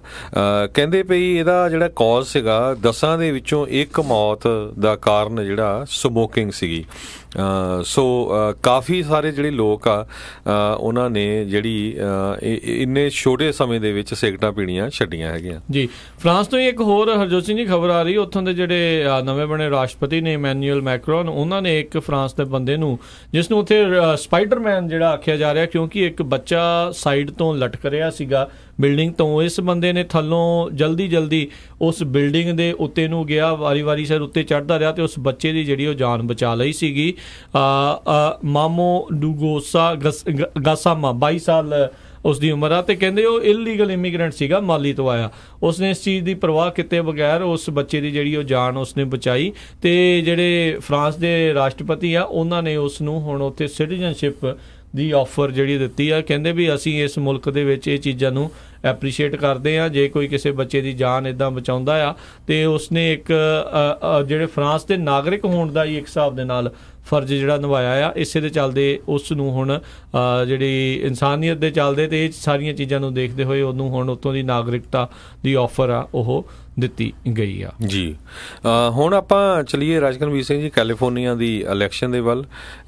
ਕੈਲੀਫੋਰਨੀਆ ਦੇ ਵਿੱਚ ਸਭ ਤੋਂ ਪਹਿਲਾਂ ਤਾਂ ਜਿਹੜੀ ਗਵਰਨਰ ਦੀ ਇਲੈਕਸ਼ਨ ਆ ਜੂਨ 2018 ਦੇ ਵਿੱਚ ਜਿਹੜੀ 5 ਨੂੰ ਹੋਣੀ ਹੈਗੀ ਆ, ਅਗਲੇ ਮੰਗਲਵਾਰ ਨੂੰ ਪ੍ਰਾਇਮਰੀ ਜਿਹੜੀ ਇਲੈਕਸ਼ਨ ਹੋਣੀ ਹੈ। ਇਹਦੇ ਵਿੱਚੋਂ ਫਿਰ ਜਿਹਦੇ ਕੈਂਡੀਡੇਟਸ ਜ਼ਿਆਦਾ ਵੋਟਸ ਹੋਣਗੀਆਂ ਉਹ ਜਾ ਕੇ ਫਿਰ ਨਵੰਬਰ ਦੇ ਵਿੱਚ ਇਲੈਕਸ਼ਨ ਹੋਊਗੀ। ਉਹਦੇ ਵਿੱਚ ਆਪਾਂ ਸਰੋਤਿਆਂ ਨੂੰ ਦੱਸਦੇ ਜਾਈਏ ਵੀ ਕਾਫੀ ਜ਼ਿਆਦਾ ਜਿਹੜੇ ਕੈਂਡੀਡੇਟ ਆ ਉਹ ਇਸ ਗਵਰਨਰ ਦੀ ਰੇਸ ਦੇ ਦੌੜ ਦੇ ਵਿੱਚ ਹੈਗੇ ਆ, ਜਿਨ੍ਹਾਂ ਦੇ ਵਿੱਚ ਆਪਾਂ ਕੁਛ ਕੁ ਪ੍ਰੋਮੀਨੈਂਟ ਨਾਮ ਆਪਾਂ ਦੱਸ ਸਕਦੇ ਹਾਂ।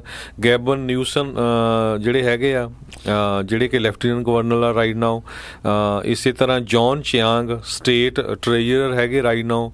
ਡਿਲੇਨ ਈਸਟਨ ਜਿਹੜੀ ਆ ਇਹ farmer state superintendent of public instruction ਹੈਗੇ। ਇਹ ਸਾਰੇ ਡੈਮੋਕ੍ਰੇਟ ਹੈਗੇ ਆ। ਜ਼ੈਵੀਅਰ ਬਕੈਰਾ ਜਿਹੜੇ ਅਟਾਰਨੀ ਜਨਰਲ ਨੇ ਕੈਲੀਫੋਰਨੀਆ ਦੇ, ਸੋ ਕਾਫੀ ਲੋਕ ਜਿਹੜੇ ਇਸ ਟਾਈਮ ਲੱਗੇ ਹੋਏ ਨੇ। ਸੋ ਜਿਹੜਾ ਆਪਣੇ ਗਵਰਨਰ ਦੇ ਅਹੁਦੇ ਦੇ ਲਈ ਜੇ ਆਪਾਂ ਦੇਖਿਆ ਜਾਵੇ ਤਾਂ ਮੇਨ ਜਿਹੜਾ ਆ ਉਹ ਕਹਿੰਦੇ ਮੁਕਾਬਲਾ ਵੈਸੇ ਤਾਂ 20 ਦੇ ਤਕਰੀਬਨ ਹੈਗੇ ਨੇ, 20 ਤੋਂ ਵੀ ਜ਼ਿਆਦਾ ਹੋਣਗੇ ਮੈਨੂੰ ਲੱਗਦਾ ਬੈਲਟ ਦੇ ਉੱਤੇ ਜਿਹੜੇ ਨਾਮ। ਸੋ ਉਹਨਾਂ ਇਹ ਪ੍ਰਾਇਮਰੀਜ਼ ਦੇ ਵਿੱਚ ਮੇਨ ਜਿਹੜੇ ਟੌਪ 2 ਕੰਟੈਂਡਰ ਹੋਣਗੇ ਉਹਨਾਂ ਦਾ ਫਿਰ ਮੁਕਾਬਲਾ ਜਿਹੜਾ ਨਵੰਬਰ ਦੇ ਵਿੱਚ ਜਿਹੜਾ ਹੋਣਾ ਆ। ਸੋ ਉਹਨਾਂ ਇਹ ਅਜੇ ਤੱਕ ਜਿੰਨੀਆਂ ਕਿ ਵੀ ਭਵਿੱਖਬਾਣੀਆਂ ਜਾਂ ਕਿਆਸ ਰਹੀਆਂ ਆ, ਗੈਵਿਨ ਨਿਊਸਮ ਜੋ ਇਸ ਟਾਈਮ ਲਿeutenant ਗਵਰਨਰ ਨੇ ਕੈਲੀਫੋਰਨੀਆ ਦੇ, ਤੇ ਜਿਹੜੇ LA ਦੇ ਮੇਅਰ ਰਹਿ ਚੁੱਕੇ ਨੇ ਵਿਲਾ ਗਰੋਸੀਆ, ਉਹਨਾਂ ਦਾ ਜਿਹੜਾ ਨਾਮ ਮੁੱਖ ਤੌਰ ਦੇ ਉੱਤੇ ਜਿਹੜਾ ਆ ਉਹ ਮੋਹਰੇ ਆ ਰਿਹਾ ਆ। ਸੋ ਇਹ ਲੋਕਾਂ ਨੂੰ ਦੇਖਣਾ ਪਊਗਾ, ਪਰ ਉਸ ਤੋਂ ਇਲਾਵਾ ਵੀ ਬਹੁਤ ਸਾਰੇ ਜਿਹੜੇ ਗਵਰਨਰ ਦੇ ਅਹੁਦੇ ਦੇ ਲਈ ਲੋਕ ਆ ਉਹ ਲੜ ਰਹੇ ਨੇ। ਜੀ ਬਿਲਕੁਲ। ਸੋ ਇਹ ਜਿਹੜੇ ਅਸੀਂ ਡੈਮੋਕ੍ਰੇਟ ਆ ਜੇ ਰਿਪਬਲਿਕਨ ਪਾਰਟੀ ਵੱਲੋਂ ਦੱਸਿਆ ਜਾਏ, ਰਿਪਬਲਿਕਨ ਪਾਰਟੀ ਦੇ ਵੀ ਕਾਫੀ ਜ਼ਿਆਦਾ ਜਿਹੜੇ ਕੈਂਡੀਡੇਟ ਹੈਗੇ ਆ ਇਸ ਰੇਸ ਦੇ ਵਿੱਚ ਹੈਗੇ ਆ, ਜਿਨ੍ਹਾਂ ਦੇ ਵਿੱਚੋਂ ਟੌਪ ਤੇ ਨਾਮ ਜਿਹੜਾ ਆ ਜੌਨ ਕੌਕਸ ਦਾ ਆ ਰਿਹਾ ਆ। ਜੌਨ ਕੌਕਸ ਦੀ ਸਪੋਰਟ ਦੇ ਵਿੱਚ ਜਿਹੜੇ ਪ੍ਰੈਜ਼ੀਡੈਂਟ ਟਰੰਪ ਵੀ ਆਏ ਹੋ ਹੈਗੇ ਆ। ਕੱਲ ਇਵਾਂਕਾ ਟਰੰਪ ਜੋ ਉਹਨਾਂ ਦੀ ਡਾਟਰ ਹੈਗੀ ਆ, ਉਹਨਾਂ ਨੇ ਫਰਿਜ਼ਨੋ ਦੇ ਵਿੱਚ ਜੌਨ ਕੌਕਸ ਜਿਹੜੇ ਰਿਪਬਲਿਕਨ ਕੈਂਡੀਡੇਟ ਹੈਗੇ ਗਵਰਨਰ ਆਫ ਕੈਲੀਫੋਰਨੀਆ ਦੇ, ਤੇ ਉਹਨਾਂ ਦੇ ਲਈ ਜਿਹੜਾ ਫੰਡ ਰੇਜ਼ਿੰਗ ਵੀ ਕੀਤਾ ਹੈਗਾ ਆ। ਤੇ ਨਾਲ ਇਹ ਵੀ ਚੀਜ਼ ਆਪਾਂ ਦੱਸਦੇ ਵੀ ਜਿਹੜੀਆਂ ਹਾਊਸ ਦੀਆਂ ਸੀਟਾਂ ਹੁੰਦੀਆਂ ਉਹਨਾਂ ਸਾਰਿਆਂ ਦੀਆਂ ਇਲੈਕਸ਼ਨਾਂ ਹੋਣੀਆਂ ਆ, ਉਹ ਆਫਟਰ ਐਵਰੀ 2 ਇਅਰਸ ਜਿਹੜੀਆਂ US ਹਾਊਸ ਆਫ ਰਿਪਰੈਜ਼ੈਂਟੇਟਿਵ ਆ ਉਹ ਇਲੈਕਸ਼ਨ ਹੁੰਦੀਆਂ ਆ। ਸੋ ਬਹੁਤ ਸਾਰੇ ਉਸ ਦੇ ਵਿੱਚ ਇਨਕੰਬੈਂਟ ਵੀ ਹੋਣਗੇ, ਬਹੁਤ ਸਾਰੇ ਜਿਹੜੇ ਆ ਨਵੇਂ ਵੀ ਉਸ ਦੇ ਵਿੱਚ ਜਿਹੜੇ ਹੋਣਗੇ।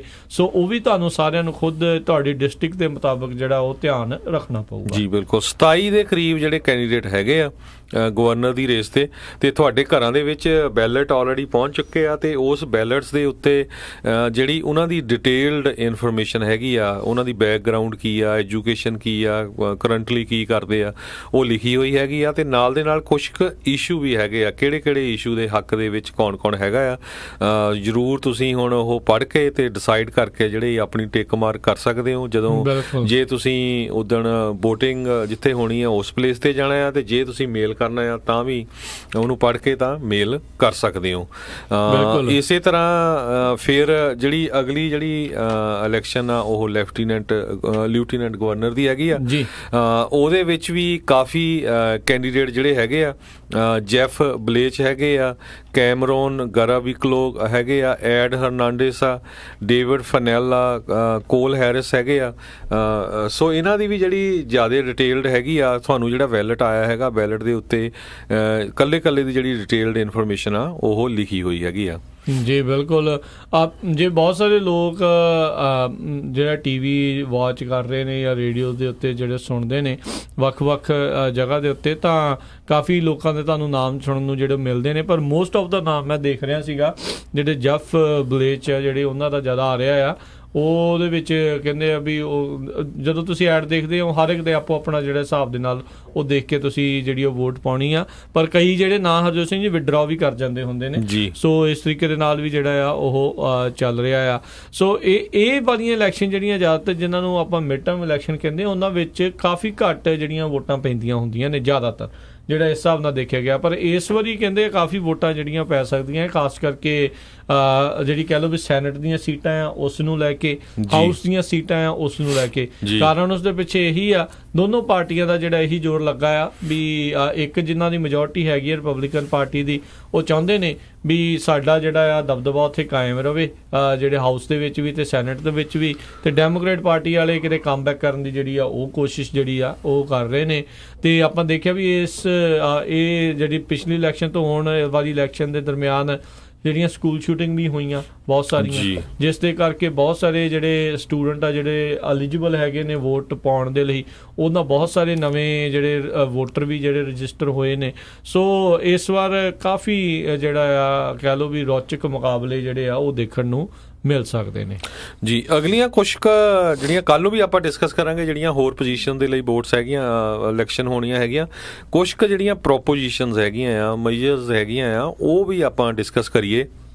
ਇੱਕ ਸਭ ਤੋਂ ਇੰਪੋਰਟੈਂਟ ਜਿਹੜੀ ਪ੍ਰੋਪੋਜੀਸ਼ਨ ਹੈਗੀ ਆ ਉਹ 68 ਆ, ਕੈਲੀਫੋਰਨੀਆ ਪ੍ਰੋਪੋਜੀਸ਼ਨ 68, ਜੋ ਕਿ ਪਾਰਕਸ ਇਨਵਾਇਰਨਮੈਂਟ ਤੇ ਵਾਟਰ ਬੌਂਡ ਦੇ ਨਾਮ ਨਾਲ ਜਾਣੀ ਜਾਂਦੀ ਹੈਗੀ ਆ। ਜੇ ਕਹਿੰਦੇ ਵੀ ਤੁਸੀਂ ਇਹਦੇ ਹੱਕ ਦੇ ਵਿੱਚ ਵੋਟ ਪਾਉਂਗੇ ਤੇ $4 ਬਿਲੀਅਨ ਦੇ ਕਰੀਬ ਜਿਹੜਾ ਬੌਂਡ ਹੈਗਾ ਆ, ਜਨਰਲ ਆਬਲੀਗੇਸ਼ਨ ਬੌਂਡ, ਉਹ ਸਟੇਟ ਲਏਗੀ। ਤੇ ਜੇ ਨੋ ਪਾਣੇ ਹੈਗੇ ਆ ਤੇ ਫਿਰ ਉਹ ਬੌਂਡ ਨਹੀਂ ਹੋਏਗਾ। ਇਹ ਵੀ ਨਾਲ ਦੱਸਦੇ ਵੀ ਜਿਹੜਾ $4 ਬਿਲੀਅਨ ਕਹਿ ਰਹੇ ਆ ਵੀ ਉਹ ਕਹਿੰਦੇ ਵੀ local park, environmental protection project ਅਤੇ water infrastructure project, flood protection project ਦੇ ਵੱਲ ਜਿਹੜੇ ਆ ਉਹ ਵਰਤੇ ਜਾਣਗੇ। ਦੇਖੋ ਜਦੋਂ ਵੀ ਮੈਜਰ ਲਿਆਉਂਦੇ ਨੇ ਕਹਿੰਦੇ ਇਹੀ ਕੁਛ ਹੁੰਦੇ ਨੇ ਵੀ ਇੱਦਾਂ ਕਰਾਂਗੇ ਉੱਦਾਂ ਕਰਾਂਗੇ, ਇਹ ਹੈ ਉਹ ਹੈ, ਬਾਅਦ ਚ ਉਹ ਮੈਜਰ ਨੂੰ ਵੀ ਉਹ ਜਿਹੜਾ ਪੈਸਾ ਉਹਦੇ ਵਿੱਚ ਇਕੱਠਾ ਹੋਇਆ ਹੁੰਦਾ ਉਹ ਪੈਸੇ ਨੂੰ ਕਿਸ ਪਾਸੇ ਵਰਤਣਾ, ਉਹਦੇ ਲਈ ਡਿਫਰੈਂਟ ਮੈਜਰ ਜਿਹੜੇ ਉਹ ਬਣਾਉਣੇ ਇਹਨਾਂ ਨੂੰ ਪੈਂਦੇ ਨੇ। ਸੋ ਇਹ ਜਿਹੜੀ ਆ ਬਾਕੀ ਦੇਖੋ ਹਰ ਇੱਕ ਦੀ ਆਪੋ ਆਪਣੀ ਮਰਜ਼ੀ ਆ ਕਿੱਧਰਲੇ ਪਾਸੇ ਨੂੰ ਵੋਟ ਪਾਉਣੀ ਆ। ਸੋ ਇਹ ਤੁਸੀਂ ਦੇਖਣਾ ਵੀ ਉੱਤੇ 68 ਤੇ ਹਾਂ ਕਰਨੀ ਆ ਨਾ ਕਰਨੀ ਆ।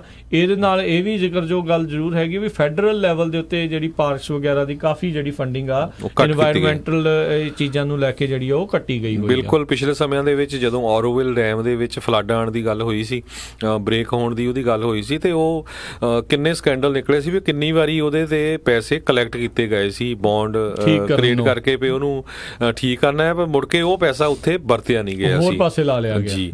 ਸੋ ਕੈਲੀਫੋਰਨੀਆ ਚਾਹੇ ਉਹ ਜਿੰਨੀ ਮਰਜ਼ੀ ਕਹਿੰਦੇ ਵਰਲਡ ਦੀ 7ਵੇਂ ਨੰਬਰ ਤੇ 6ਵੇਂ ਨੰਬਰ ਤੇ ਹੈਗੀ ਆ ਇਕਨੋਮੀ ਆ, ਪਰ ਡੈਫੀਸਿਟ ਕੈਲੀਫੋਰਨੀਆ ਤੇ ਬਹੁਤ ਜ਼ਿਆਦਾ ਆ। ਸੋ ਜਿਹੜੇ ਇਹਦੇ ਉਲਟ ਵਾਲੇ ਆ ਉਹ ਕਹਿੰਦੇ ਵੀ ਜਿਹੜਾ ਡੈਫੀਸਿਟ ਆ ਘਾਟਾ ਬਹੁਤ ਪਊਗਾ ਬਜਟ ਦੇ ਵਿੱਚ, ਤੇ ਜਿਹੜੇ ਹੱਕ ਵਾਲੇ ਆ ਉਹ ਇਹ ਵੀ ਕਹਿੰਦੇ ਆ ਵੀ ਜਿਹੜੇ ਪਾਰਕਸ ਆ ਸਾਡੇ ਵਧੀਆ ਹੋਣੇ ਚਾਹੀਦੇ ਆ, ਤੇ ਪਲੱਸ ਡਰਾਊਟ ਦਾ ਹਜੇ ਵੀ ਰੌਲਾ ਹੀ ਆ ਵੀ ਡਰਾਊਟ ਫੇਰ ਆ ਸਕਦਾ ਹੈਗਾ। ਇਸ ਕਰਕੇ ਜਿਹੜੀ ਵਾਟਰ ਦੇ ਨਾਲ ਇਨਫਰਾਸਟ੍ਰਕਚਰ ਪ੍ਰੋਜੈਕਟ ਆ ਉਹਨਾਂ ਦੇ ਉੱਤੇ ਕੰਮ ਹੋਣਾ ਚਾਹੀਦਾ ਹੈਗਾ। ਬਿਲਕੁਲ।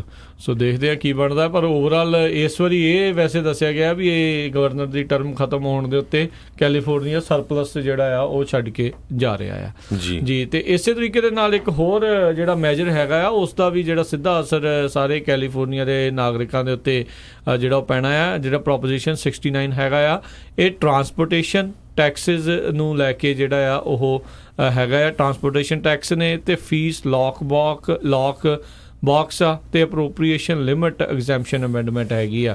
ਇਸ ਦੇ ਵਿੱਚ ਮੇਨ ਜਿਹੜਾ ਉਹ ਦੇਖਿਆ ਗਿਆ ਵੀ ਆਪਾਂ ਨੂੰ ਹੁਣ ਸਭ ਨੂੰ ਪਤਾ ਵੀ ਜਿਹੜਾ ਡੀਜ਼ਲ ਦੇ ਉੱਤੇ ਜਿਹੜਾ ਸੇਲ ਟੈਕਸ ਆ ਉਹ ਗੈਸ ਦੇ ਉੱਤੇ ਜਿਹੜਾ ਉਹ ਵਧਾਇਆ ਗਿਆ ਆ, ਤੇ ਕਹਿੰਦੇ ਇਹ ਪ੍ਰੋਪੋਜੀਸ਼ਨ ਦੇ ਨਾਲ ਕੀ ਹੋਊਗਾ ਵੀ ਜਿਹੜਾ ਐਕਚੁਅਲ ਦੇ ਵਿੱਚ ਜਿਹੜਾ ਡਾਲਰ ਇੱਕ ਹਿਸਾਬ ਦੇ ਨਾਲ ਇਕੱਤਰ ਕੀਤੇ ਗਏ ਆ ਤੇ ਉਹ ਸਿਰਫ ਤੇ ਸਿਰਫ ਟਰਾਂਸਪੋਰਟੇਸ਼ਨ ਰਿਲੇਟਡ ਪਰਪਸਿਸ ਦੇ ਲਈ ਹੀ ਜਿਹੜੇ ਆ ਉਹ ਵਰਤੇ ਜਾਣਗੇ, ਤੇ ਨਾਲ ਹੀ ਇਹਦੇ ਵਿੱਚ ਐਗਜ਼ੈਂਪਟ ਕੀਤਾ ਜਾਊਗਾ ਜਿਹੜਾ SB1 ਦੇ ਵਿੱਚ ਜਿਹੜੇ ਟੈਕਸ ਇਨਕਰੀਜ਼ ਤੇ ਫੀਸ ਸਕੈਜੂਲ ਹੈਗੇ ਆ ਉਹਨਾਂ ਨੂੰ ਸਟੇਟ ਅਪਰੋਪਰੀਏਸ਼ਨ ਲਿਮਿਟਸ ਤੋਂ ਜਿਹੜੇ ਆ ਉਹ ਐਗਜ਼ੈਂਪਟ ਕੀਤਾ ਜਾਊਗਾ। ਸੋ ਜਿੱਦਾਂ ਆਪਾਂ ਪਿਛਲੇ ਦੇ ਵਿੱਚ ਗੱਲ ਕਰ ਰਹੇ ਸੀ ਵੀ ਕਿੰਨੇ ਕਈ ਡਾਲਰ ਜਿਹੜੇ ਇਕੱਤਰ ਕੀਤੇ ਜਾਂਦੇ ਨੇ ਤੇ ਬਾਅਦ ਦੇ ਵਿੱਚ ਉਹ ਜਿਹੜੀ ਫੰਡਿੰਗ ਇਕੱਠੀ ਹੁੰਦੀ ਆ ਉਹ ਕਿਸੇ ਹੋਰ ਪਾਸੇ ਜਿਹੜੀ ਲਾ ਦਿੱਤੀ ਜਾਂਦੀ ਹੈ ਸਰਕਾਰ ਵੱਲੋਂ ਸਟੇਟ ਦੇ ਦੁਆਰਾ, ਤੇ ਇਹ ਜਿਹੜਾ ਪ੍ਰੋਪੋਜੀਸ਼ਨ ਕਹਿ ਰਿਹਾ ਆ ਵੀ ਜਿਹੜਾ ਸੇਲ ਟੈਕਸ ਇਕੱਠਾ ਹੋਊਗਾ ਡੀਜ਼ਲ ਤੋਂ ਤੇ ਉਹ ਟਰਾਂਸਪੋਰਟੇਸ਼ਨ ਦੀ ਇੰਪਰੂਵਮੈਂਟ ਜਿਹੜੀ ਫੀਸ ਹੈਗੀ ਆ ਉਸ ਦੇ ਆਧਾਰ ਤੇ ਉਹਨਾਂ ਹੀ ਪ੍ਰੋਜੈਕਟਸ ਦੇ ਲਈ ਹੀ ਜਿਹੜੀ ਆ ਉਹ ਵਰਤਿਆ ਜਾ ਸਕਦਾ ਆ। ਜਦੋਂ ਕੁਝ ਮਹੀਨੇ ਪਹਿਲਾਂ ਇਹ ਟੈਕਸ ਵਧਾਇਆ ਗਿਆ ਸੀ ਉਦੋਂ ਇਹੀ ਗੱਲ ਆਖੀ ਗਈ ਸੀਗੀ ਵੀ ਇਹ ਜਿੰਨੇ ਵੀ ਡਾਲਰ ਇਕੱਤਰ ਹੋਣਗੇ ਜਿਹੜੀ ਟਰਾਂਸਪੋਰਟੇਸ਼ਨ ਇਨਫਰਾਸਟ੍ਰਕਚਰ ਆ ਉਸ ਨੂੰ ਠੀਕ ਕਰਨ ਦੇ ਲਈ ਤੇ ਉਸ ਨੂੰ ਰਿਪੇਅਰ ਕਰਨ ਦੇ ਲਈ ਵਰਤੇ ਜਾਣਗੇ। ਪਰ ਹੁਣ ਦੇਖੋ ਵੀ ਮੈਜਰ ਦੀ ਜਿਹੜੀ ਉਹ ਨੌਬਤ ਆ ਰਹੀ ਆ ਵੀ ਉਹਨਾਂ ਨੂੰ ਪਤਾ ਹੈ ਵੀ ਕਿਤੇ ਨਾ ਕਿਤੇ ਵੀ ਇਹ ਸਰਕਾਰਾਂ ਜਿਹੜੀਆਂ ਆ ਫੰਡਿੰਗ ਜਿਹੜੀ ਆ ਉਹ ਫਿਰ ਹੋਰ ਪਾਸੇ ਜਿਹੜੀਆਂ ਉਹ ਵਰਤ ਲੈਂਦੀਆਂ ਜੀ। ਬਿਲਕੁਲ। ਸੋ ਸਭ ਤੋਂ ਵਧੀਆ ਗੱਲ ਇਹ ਆ ਵੀ ਜਿਹੜੀ ਪ੍ਰੋਪਰਟੀ ਦੀ ਵੈਲਿਊਜ਼ ਆ ਬਹੁਤ ਜ਼ਿਆਦਾ ਉੱਪਰ ਗਈ ਹੈਗੀ ਕੈਲੀਫੋਰਨੀਆ 'ਚ, ਤੇ ਉਹਦੇ ਨਾਲ ਜਿਹੜੀ ਸਟੇਟ ਆ ਉਹਨਾਂ ਨੂੰ ਪ੍ਰੋਪਰਟੀ ਟੈਕਸ ਵੀ ਬਹੁਤ ਆ ਰਿਹਾ। ਕਿੰਨੀਆਂ ਨਵੀਆਂ ਕੰਪਨੀਆਂ ਬਣੀਆਂ ਉਹਨਾਂ ਦਾ, ਪਲੱਸ ਹਰ ਇੱਕ ਬੰਦਾ ਜਿਹੜਾ ਘਰ ਓਨ ਕਰਦਾ ਆ ਉਹਦਾ ਪ੍ਰੋਪਰਟੀ ਟੈਕਸ ਵਧਿਆ ਹੀ ਹੈਗਾ ਪਿਛਲੇ ਸਮੇਂ ਦੇ ਵਿੱਚ।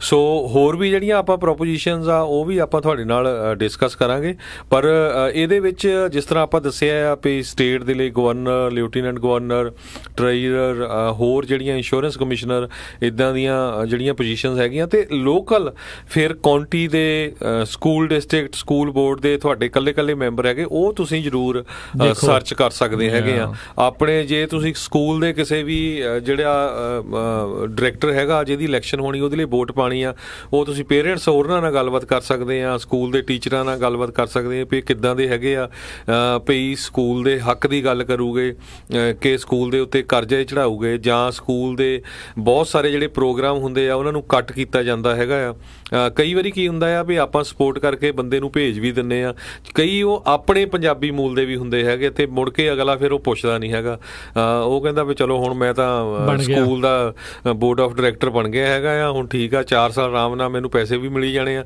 ਕਿਉਂਕਿ ਫ੍ਰੀ ਨਹੀਂ ਹੁੰਦੇ ਹੈਗੇ, ਇਹਨਾਂ ਨੂੰ ਤਨਖਾਹ ਵੀ ਨਹੀਂ ਹੁੰਦੀ, ਪਰ ਜਿਹੜੀਆਂ ਇਹਨਾਂ ਦੀਆਂ ਮੀਟਿੰਗਾਂ ਹੁੰਦੀਆਂ ਆ ਮੀਟਿੰਗਾਂ ਦਾ ਅਟੈਂਡ ਕਰਨ ਦੇ ਜਿਹੜੇ ਆ ਪੈਸੇ ਮਿਲਦੇ ਹੈਗੇ ਆ। ਸੋ ਜ਼ਰੂਰ ਤੁਹਾਡੇ ਜਿਹੜੇ ਇਸ਼ੂ ਆ ਉਹ ਡਿਸਕਸ ਉਹਨਾਂ ਨਾਲ ਕਰਨੇ ਚਾਹੀਦੇ ਆ। ਜਿਹੜਾ ਵੀ ਕੈਂਡੀਡੇਟ ਤੁਹਾਡੇ ਕੋਲ ਆਉਂਦਾ ਵੀ ਸਾਡਾ ਜੀ ਆਹ ਇਸ਼ੂ ਹੈਗਾ ਆ, ਤੇ ਬਿਲਕੁਲ ਇੱਥੇ ਤਾਂ ਬੜੇ ਧਿਆਨ ਦੇ ਨਾਲ ਗੱਲਬਾਤ ਸੁਣਦੇ ਹੈਗੇ ਆ, ਕਿਉਂਕਿ ਕਈ ਜਿਹੜੇ ਏਰੀਆਜ਼ ਹੁੰਦੇ ਹੈਗੇ ਆ ਫਿਰ ਮੁੜ ਕੇ ਜਦੋਂ ਤੁਹਾਨੂੰ ਜ਼ਰੂਰਤ ਪੈਂਦੀ ਆ ਤੇ ਫਿਰ ਅਗਲਾ ਬੰਦਾ ਤੁਹਾਡੇ ਹੱਥ ਨਹੀਂ ਆਉਂਦਾ। ਫੋਟੋ ਖਿਚਾਉਣ ਤੱਕ ਨਾ ਸੀਮਿਤ ਰਹੋ। ਇਸ ਤੁਸੀਂ ਦੇਖਿਆ ਹੋਊਗਾ ਵੀ ਆ ਪਿਛਲੇ ਐਤਵਾਰ ਨੂੰ ਕਿੱਦਾਂ ਗੁਰਦੁਆਰਿਆਂ ਦੇ ਵਿੱਚ ਧੱਕਾ ਪੈਂਦਾ ਸੀ ਪੋਲੀਟੀਸ਼ੀਅਨਸ ਦਾ। ਪਹਿਲੀ ਗੱਲ ਤਾਂ ਮੈਂ ਇਸ ਗੱਲੋਂ ਹੈਰਾਨ ਆ ਵੀ ਗੁਰਦੁਆਰਿਆਂ ਦੇ ਵਿੱਚ ਪੋਲੀਟੀਸ਼ੀਅਨਾਂ ਦਾ ਕੀ ਕੰਮ ਆ। ਆਪਾਂ ਜਿੱਥੇ ਜਿੱਥੇ ਵੀ ਰਹਿੰਦੇ ਆ, ਤੁਸੀਂ ਦੇਖਿਓ ਤੁਹਾਡੇ ਘਰਾਂ ਦੇ ਲਾਗੇ ਕਿੰਨੇ ਚਰਚ ਆ, ਉਹ ਚਰਚਾਂ ਦੇ ਵਿੱਚ ਆਪਾਂ ਦੇਖਿਆ ਵੀ ਕਿੰਨੇ ਕੁ ਪੋਲੀਟੀਸ਼ੀਅਨ ਉੱਥੇ ਜਾਂਦੇ ਹੈਗੇ ਆ।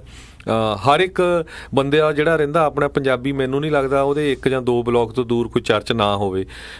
ਸੋ ਆਪਾਂ ਲੈ ਜਾਂਦੇ ਆ ਕੁਛ ਕੁ ਜਿਹੜੇ ਪ੍ਰੋਮੀਨੈਂਟ ਬੰਦੇ ਆਪਣੇ ਕਮਿਊਨਿਟੀ ਦੇ ਹੁੰਦੇ ਹੈਗੇ ਆ, ਉਹ ਨਾਲ ਲਿਜਾ ਕੇ ਫੋਟੋ ਖਿਚਾ ਕੇ ਲਓ ਜੀ ਉਹ ਸਾਰੀ ਸਾਡੀ ਕਮਿਊਨਿਟੀ ਜਿਹੜੀ ਤੁਹਾਡੇ ਨਾਲ ਹੈਗੀ ਆ। ਕਿਸੇ ਨੂੰ ਇਸ ਗੱਲ ਦਾ ਪਤਾ ਨਹੀਂ ਹੁੰਦਾ ਵੀ ਕਿਹੜਾ ਇਸ਼ੂ ਹੈਗਾ ਆ, ਵੀ ਜੇ ਸਾਡੇ ਹਾਂ ਕੈਂਡੀਡੇਟ ਵੀ ਕਿਹੜਾ, ਵੀ ਜਾਂ ਸਾਡੇ ਜੀ ਆਹ ਗੁਰੂ ਘਰ ਦਾ ਹੀ ਮੰਨ ਲਓ ਕੋਈ ਪ੍ਰੋਜੈਕਟ ਲੈ ਲਓ ਵੀ ਐਕਸਟੈਂਸ਼ਨ ਲੈਣੀ ਹੈ ਤੇ ਹੈਲਪ ਕਰੂਗਾ, ਸਪੋਰਟ ਕਰੂਗਾ ਆਉਣ ਵਾਲੇ ਸਮੇਂ 'ਚ। ਨਹੀਂ ਕੋਈ ਸਟਰੀਟ ਦਾ ਨੇਮ ਚੇਂਜ ਕਰਨਾ ਆ, ਕੋਈ ਪਾਰਕ ਦਾ ਨਾਮ ਚੇਂਜ ਕਰਨਾ, ਜਿਸ ਤਰ੍ਹਾਂ ਆਪਾਂ ਦੇਖਿਆ ਬੇਕਰਸਫੀਲਡ ਦੇ ਵਿੱਚ ਇੱਕ ਜਿਹੜਾ ਸਿਟੀ ਕੌਂਸਲ ਵਾਲਾ ਉਹ ਪੂਰੀ ਤਰ੍ਹਾਂ ਉਲਟ ਹੈਗਾ ਆ। ਸੋ ਇਹ ਇਸ਼ੂਜ਼ ਤੁਹਾਨੂੰ ਦੇਖਣੇ ਚਾਹੀਦੇ, ਨਾ ਕਿ ਫੋਟੋ ਦੇ ਉੱਤੇ ਜਿਹੜਾ ਸੀਮਤ ਰਹਿਣਾ ਚਾਹੀਦਾ ਹੈਗਾ ਆ। ਤੇ ਬਹੁਤ ਸਾਰੇ ਕਈ ਇਹ ਵੀ ਸੋਚਦੇ ਆ ਜਦੋਂ ਲੈ ਜਾਂਦੇ ਵੀ ਲੈ ਵੀ ਅਸੀਂ ਦਿਖਾਲਤਾ, ਹੁਣ ਗੁਰਦੁਆਰੇ ਦੇ ਅੰਦਰ 4000 ਬੰਦਾ ਸੀ, 500-700 ਅੰਦਰ ਬੈਠਾ ਸੀ, ਬਾਕੀ 1000 ਕੁ ਬਾਹਰ ਘੁੰਮ ਰਿਹਾ ਸੀ, ਆ ਪੱਕੀਆਂ ਵੋਟਾਂ ਹੀ ਆ। ਉਹਨਾਂ 'ਚੋਂ 90% ਤਾਂ ਵੋਟਰ ਨਹੀਂ ਹੁੰਦੇ, ਤੇ ਜਿਹੜੇ ਹੁੰਦੇ ਵੀ ਆ ਤਾਂ 50% ਵੋਟ ਨਹੀਂ ਪਾਉਣ ਜਾਂਦੇ ਹੈਗੇ। ਸੋ ਇਕੱਲੇ ਨੂੰ ਆਪ ਸੋਚਣਾ ਚਾਹੀਦਾ। ਤੁਸੀਂ ਆਪ ਮਿਲੋ, ਬਹੁਤ ਤੁਸੀਂ ਹੈਰਾਨ ਹੋਵੋਗੇ ਜੇ ਕਿਸੇ ਵੀ ਸੈਨੇਟਰ ਨੂੰ, ਕਾਂਗਰਸਮੈਨ ਨੂੰ ਖੁਦ ਮਿਲੂਗੇ, ਤੁਹਾਨੂੰ ਲੱਗੂਗਾ ਹੀ ਨਹੀਂ ਵੀ ਉਹ ਪੋਲੀਟੀਸ਼ੀਅਨ ਆ। ਇੱਥੇ ਇੰਡੀਆ ਵਾਲੀ ਸਿਚੁਏਸ਼ਨ ਨਹੀਂ, ਟੋਟਲੀ ਜਿਹੜੀ ਡਿਫਰੈਂਟ ਸਿਚੁਏਸ਼ਨ ਹੈਗੀ ਆ ਜੀ। ਇੱਕ ਚੀਜ਼ ਜਿਹੜੀ ਆ ਬਾਟਮ ਲਾਈਨ ਇਹੀ ਆ ਵੀ ਜਿਹੜੇ ਵੋਟ ਦੇ ਲਈ ਐਲੀਜੀਬਲ ਹੈਗੇ ਆ, ਜਾਂ ਇਸ ਟਾਈਮ ਤਾਂ ਹੁਣ ਚਲੋ ਨਵੰਬਰ ਦੀਆਂ ਇਲੈਕਸ਼ਨ ਲਈ ਜਿਹੜੀਆਂ ਰਜਿਸਟਰ ਕਰ ਲਓ ਉਸ ਤੋਂ ਪਹਿਲਾਂ, ਤੇ ਬਾਕੀ ਨਾਲ ਦੇ ਨਾਲ ਜਿਹੜੇ ਆ ਜਿਨ੍ਹਾਂ ਆਲਰੇਡੀ ਰਜਿਸਟਰ ਕੀਤਾ ਹੋਇਆ ਆ ਉਹ ਵੋਟਾਂ ਜਿਹੜੀਆਂ ਜ਼ਰੂਰ ਜਿਹੜੀਆਂ ਪਾਉਣ, ਤਾਂ ਹੀ ਜਿਹੜੀ ਉਹ ਗੱਲ ਬਣਦੀ, ਤਾਂ ਹੀ ਤੁਹਾਡੀ ਆਵਾਜ਼ ਜਿਹੜੀ ਉਹ ਸੁਣੀ ਜਾਂਦੀ। ਨਹੀਂ ਬਿਲਕੁਲ ਵੋਟ ਜ਼ਰੂਰ ਪਾਉਣੀ ਚਾਹੀਦੀ ਆ। ਮੈਂ ਤੁਹਾਨੂੰ ਆਪਣੀ ਐਗਜ਼ਾਮਪਲ ਦੱਸਦਾ ਵੀ ਮੈਂ 1992 ਦਾ ਵੋਟਰ ਬਣਿਆ ਆ, ਰਜਿਸਟਰਡ ਵੋਟਰ 1992 ਤੋਂ ਲੈ ਕੇ 2018 ਆ ਗਿਆ। ਕਦੇ ਵੀ ਇੱਕ ਵੋਟ ਜਿਹੜੀ ਆ ਮੈਂ ਮਿਸ ਨਹੀਂ ਕੀਤੀ ਹੈਗੀ। ਸੋ ਤੁਹਾਨੂੰ ਹਰ ਇੱਕ ਜਿਹੜੀ ਵੋਟ ਹੁੰਦੀ ਆ ਉਹਦੇ ਵਿੱਚ ਹਿੱਸਾ ਪਾਉਣਾ ਚਾਹੀਦਾ ਹੈਗਾ। ਬਿਲਕੁਲ। ਤੇ ਹਰਜੋਤ ਸਿੰਘ ਜੀ, ਸਮਾਂ ਵੀ ਆਪਣੇ ਅੱਜ ਦੇ ਪ੍ਰੋਗਰਾਮ ਦਾ ਸਮਾਪਤ ਆ। ਮਿਲਾਂਗੇ ਆਪਾਂ ਆਪਣੇ ਸਾਰੇ ਸਰੋਤਿਆਂ ਨੂੰ ਜਿਹੜੇ ਜੀ ਅਗਲੀ ਵਾਰੀ, ਤੇ ਉਦੋਂ ਤੱਕ ਮੇਰੇ ਰਾਜਕਨਵੀਰ ਸਿੰਘ ਤੇ ਮੈਨੂੰ ਹਰਜੋਤ ਸਿੰਘ ਖਾਲਸਾ ਨੂੰ ਤਾਂ ਇਜਾਜ਼ਤ ਦਿਓ। ਸਾਡੇ ਦੋਨਾਂ ਹੀ ਵੱਲੋਂ ਤੁਹਾਨੂੰ ਸਾਰਿਆਂ ਨੂੰ ਪਿਆਰ ਸਤਿਕਾਰ ਨਿੱਘੀ ਜਿਹੀ ਸਤਿ ਸ੍ਰੀ ਅਕਾਲ। ਜਿਉਂਦੇ ਵਾਸਤੇ ਰਹੋ, ਹੱਸਦੇ ਖੇਲਦੇ ਰਹੋ, ਸੁਣਦੇ ਰਹੋ ਪੰਜਾਬੀ ਰੇਡੀਓ USA।